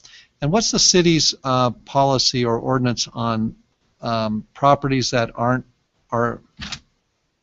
well, right now I'd say they're foreclosed on. No one lives in the property, but the grass is pretty tall. What do we have as far as any remedy in those areas? I think you told us at one time. So yeah, it's the same with any property within the city. I think the height requirement is 12 inches, Bruce. Anything over 12 inches, we notify them. They're given so many days to come into compliance. If they don't come into compliance, the city can have the yard mowed. We usually do that through a private contractor. If we have the yard mowed, then we pay the bill, and the cost of that is put as a lien on their property taxes. Do we do front and backyard? I really don't know the answer to that question, Mr. Chair. I can find out. Well, let's find. Yeah, because once it gets dry, it can become a fire hazard. So, should I contact you with a number of properties? If you just want to give me the addresses later on, we'll certainly put Okay. them to the code for it. In fact, I'll meet with them in the morning. So if you can give them to me tonight, I'll just pass them directly in the morning. All right, great. Thank you very much. Then a couple of the emails that you had sent out, or one of the emails you sent out about on July 8th, I just want to get some clarification on. It was the one about digital recordings for meetings for the Planning Board, Zoning Board, Board of Adjustments, and Historic Preservation Commission. Was there any reason why only those four, or and do we want to pass this policy on to all of our advisory boards? So we would certainly open it up to any of the advisory boards that want to take advantage of it. It really, yes, sir, there is a reason for that, and the reason is the staffing. So in this particular case, those are all boards that are staffed by either Mr. Woodhull or Mr. Hafes. Okay. And just given the variety of duties that they have, their request was, since this is what you do for city commission meetings, would it be possible for us to do the same thing and then use those in a similar kind of fashion. And I know there has been some requests from individual planning board members for that type of not a recording, but for some type of minutes. And so this would hopefully fill that role as well. And then, as I described in there, we'll keep a couple of them up. We'll keep the rest in archive, and certainly anybody that wants to, get some of the archives, they can request those. So that request came from the planning, zoning, building department, code enforcement. Thank you very much. I appreciate that. Okay. Are there any public comments tonight? Public comments? All right. Just again, you don't have to write your name down again, but state it, name and address for the record. 1215 West Crawford. I wanted to make a comment. This is sort of patting myself on the back, but you talked about the condition of the parks. I go around every evening and pick up litter, pop cans, whatever I can find. Found a pair of jeans the other day. I kind of wondered how the person left the park that way, but anyway, that's what I do. I've so far gathered 15 pounds of litter from Sacagawea Park, and that's not counting the cans. So that's all I wanted to say. Well, thank you very much for doing that. I just wish I could get more people involved. And I might pursue that by fall to see if I can get some people to go out with the picks. You can buy them at the hardware store and just go around, and because I'm proud of the town, and I don't like to see all of that laying around there. Plus, I also think the parks are lovely this year because of all the rain we had. Everything is so green. Thank you. Thank you. Well, thank you very much. Is there any additional public comment? Any further public comment? Last call for public comment. Hearing none, I'd entertain a motion for adjournment. So moved. Okay, is there a second? I'll second. Okay, there's a motion and a second. All in favor? Aye. Okay. Motion for the meeting is adjourned at 8:46.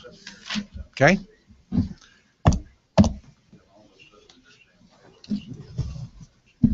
Okay. Emily, thank you very much. Thanks, James.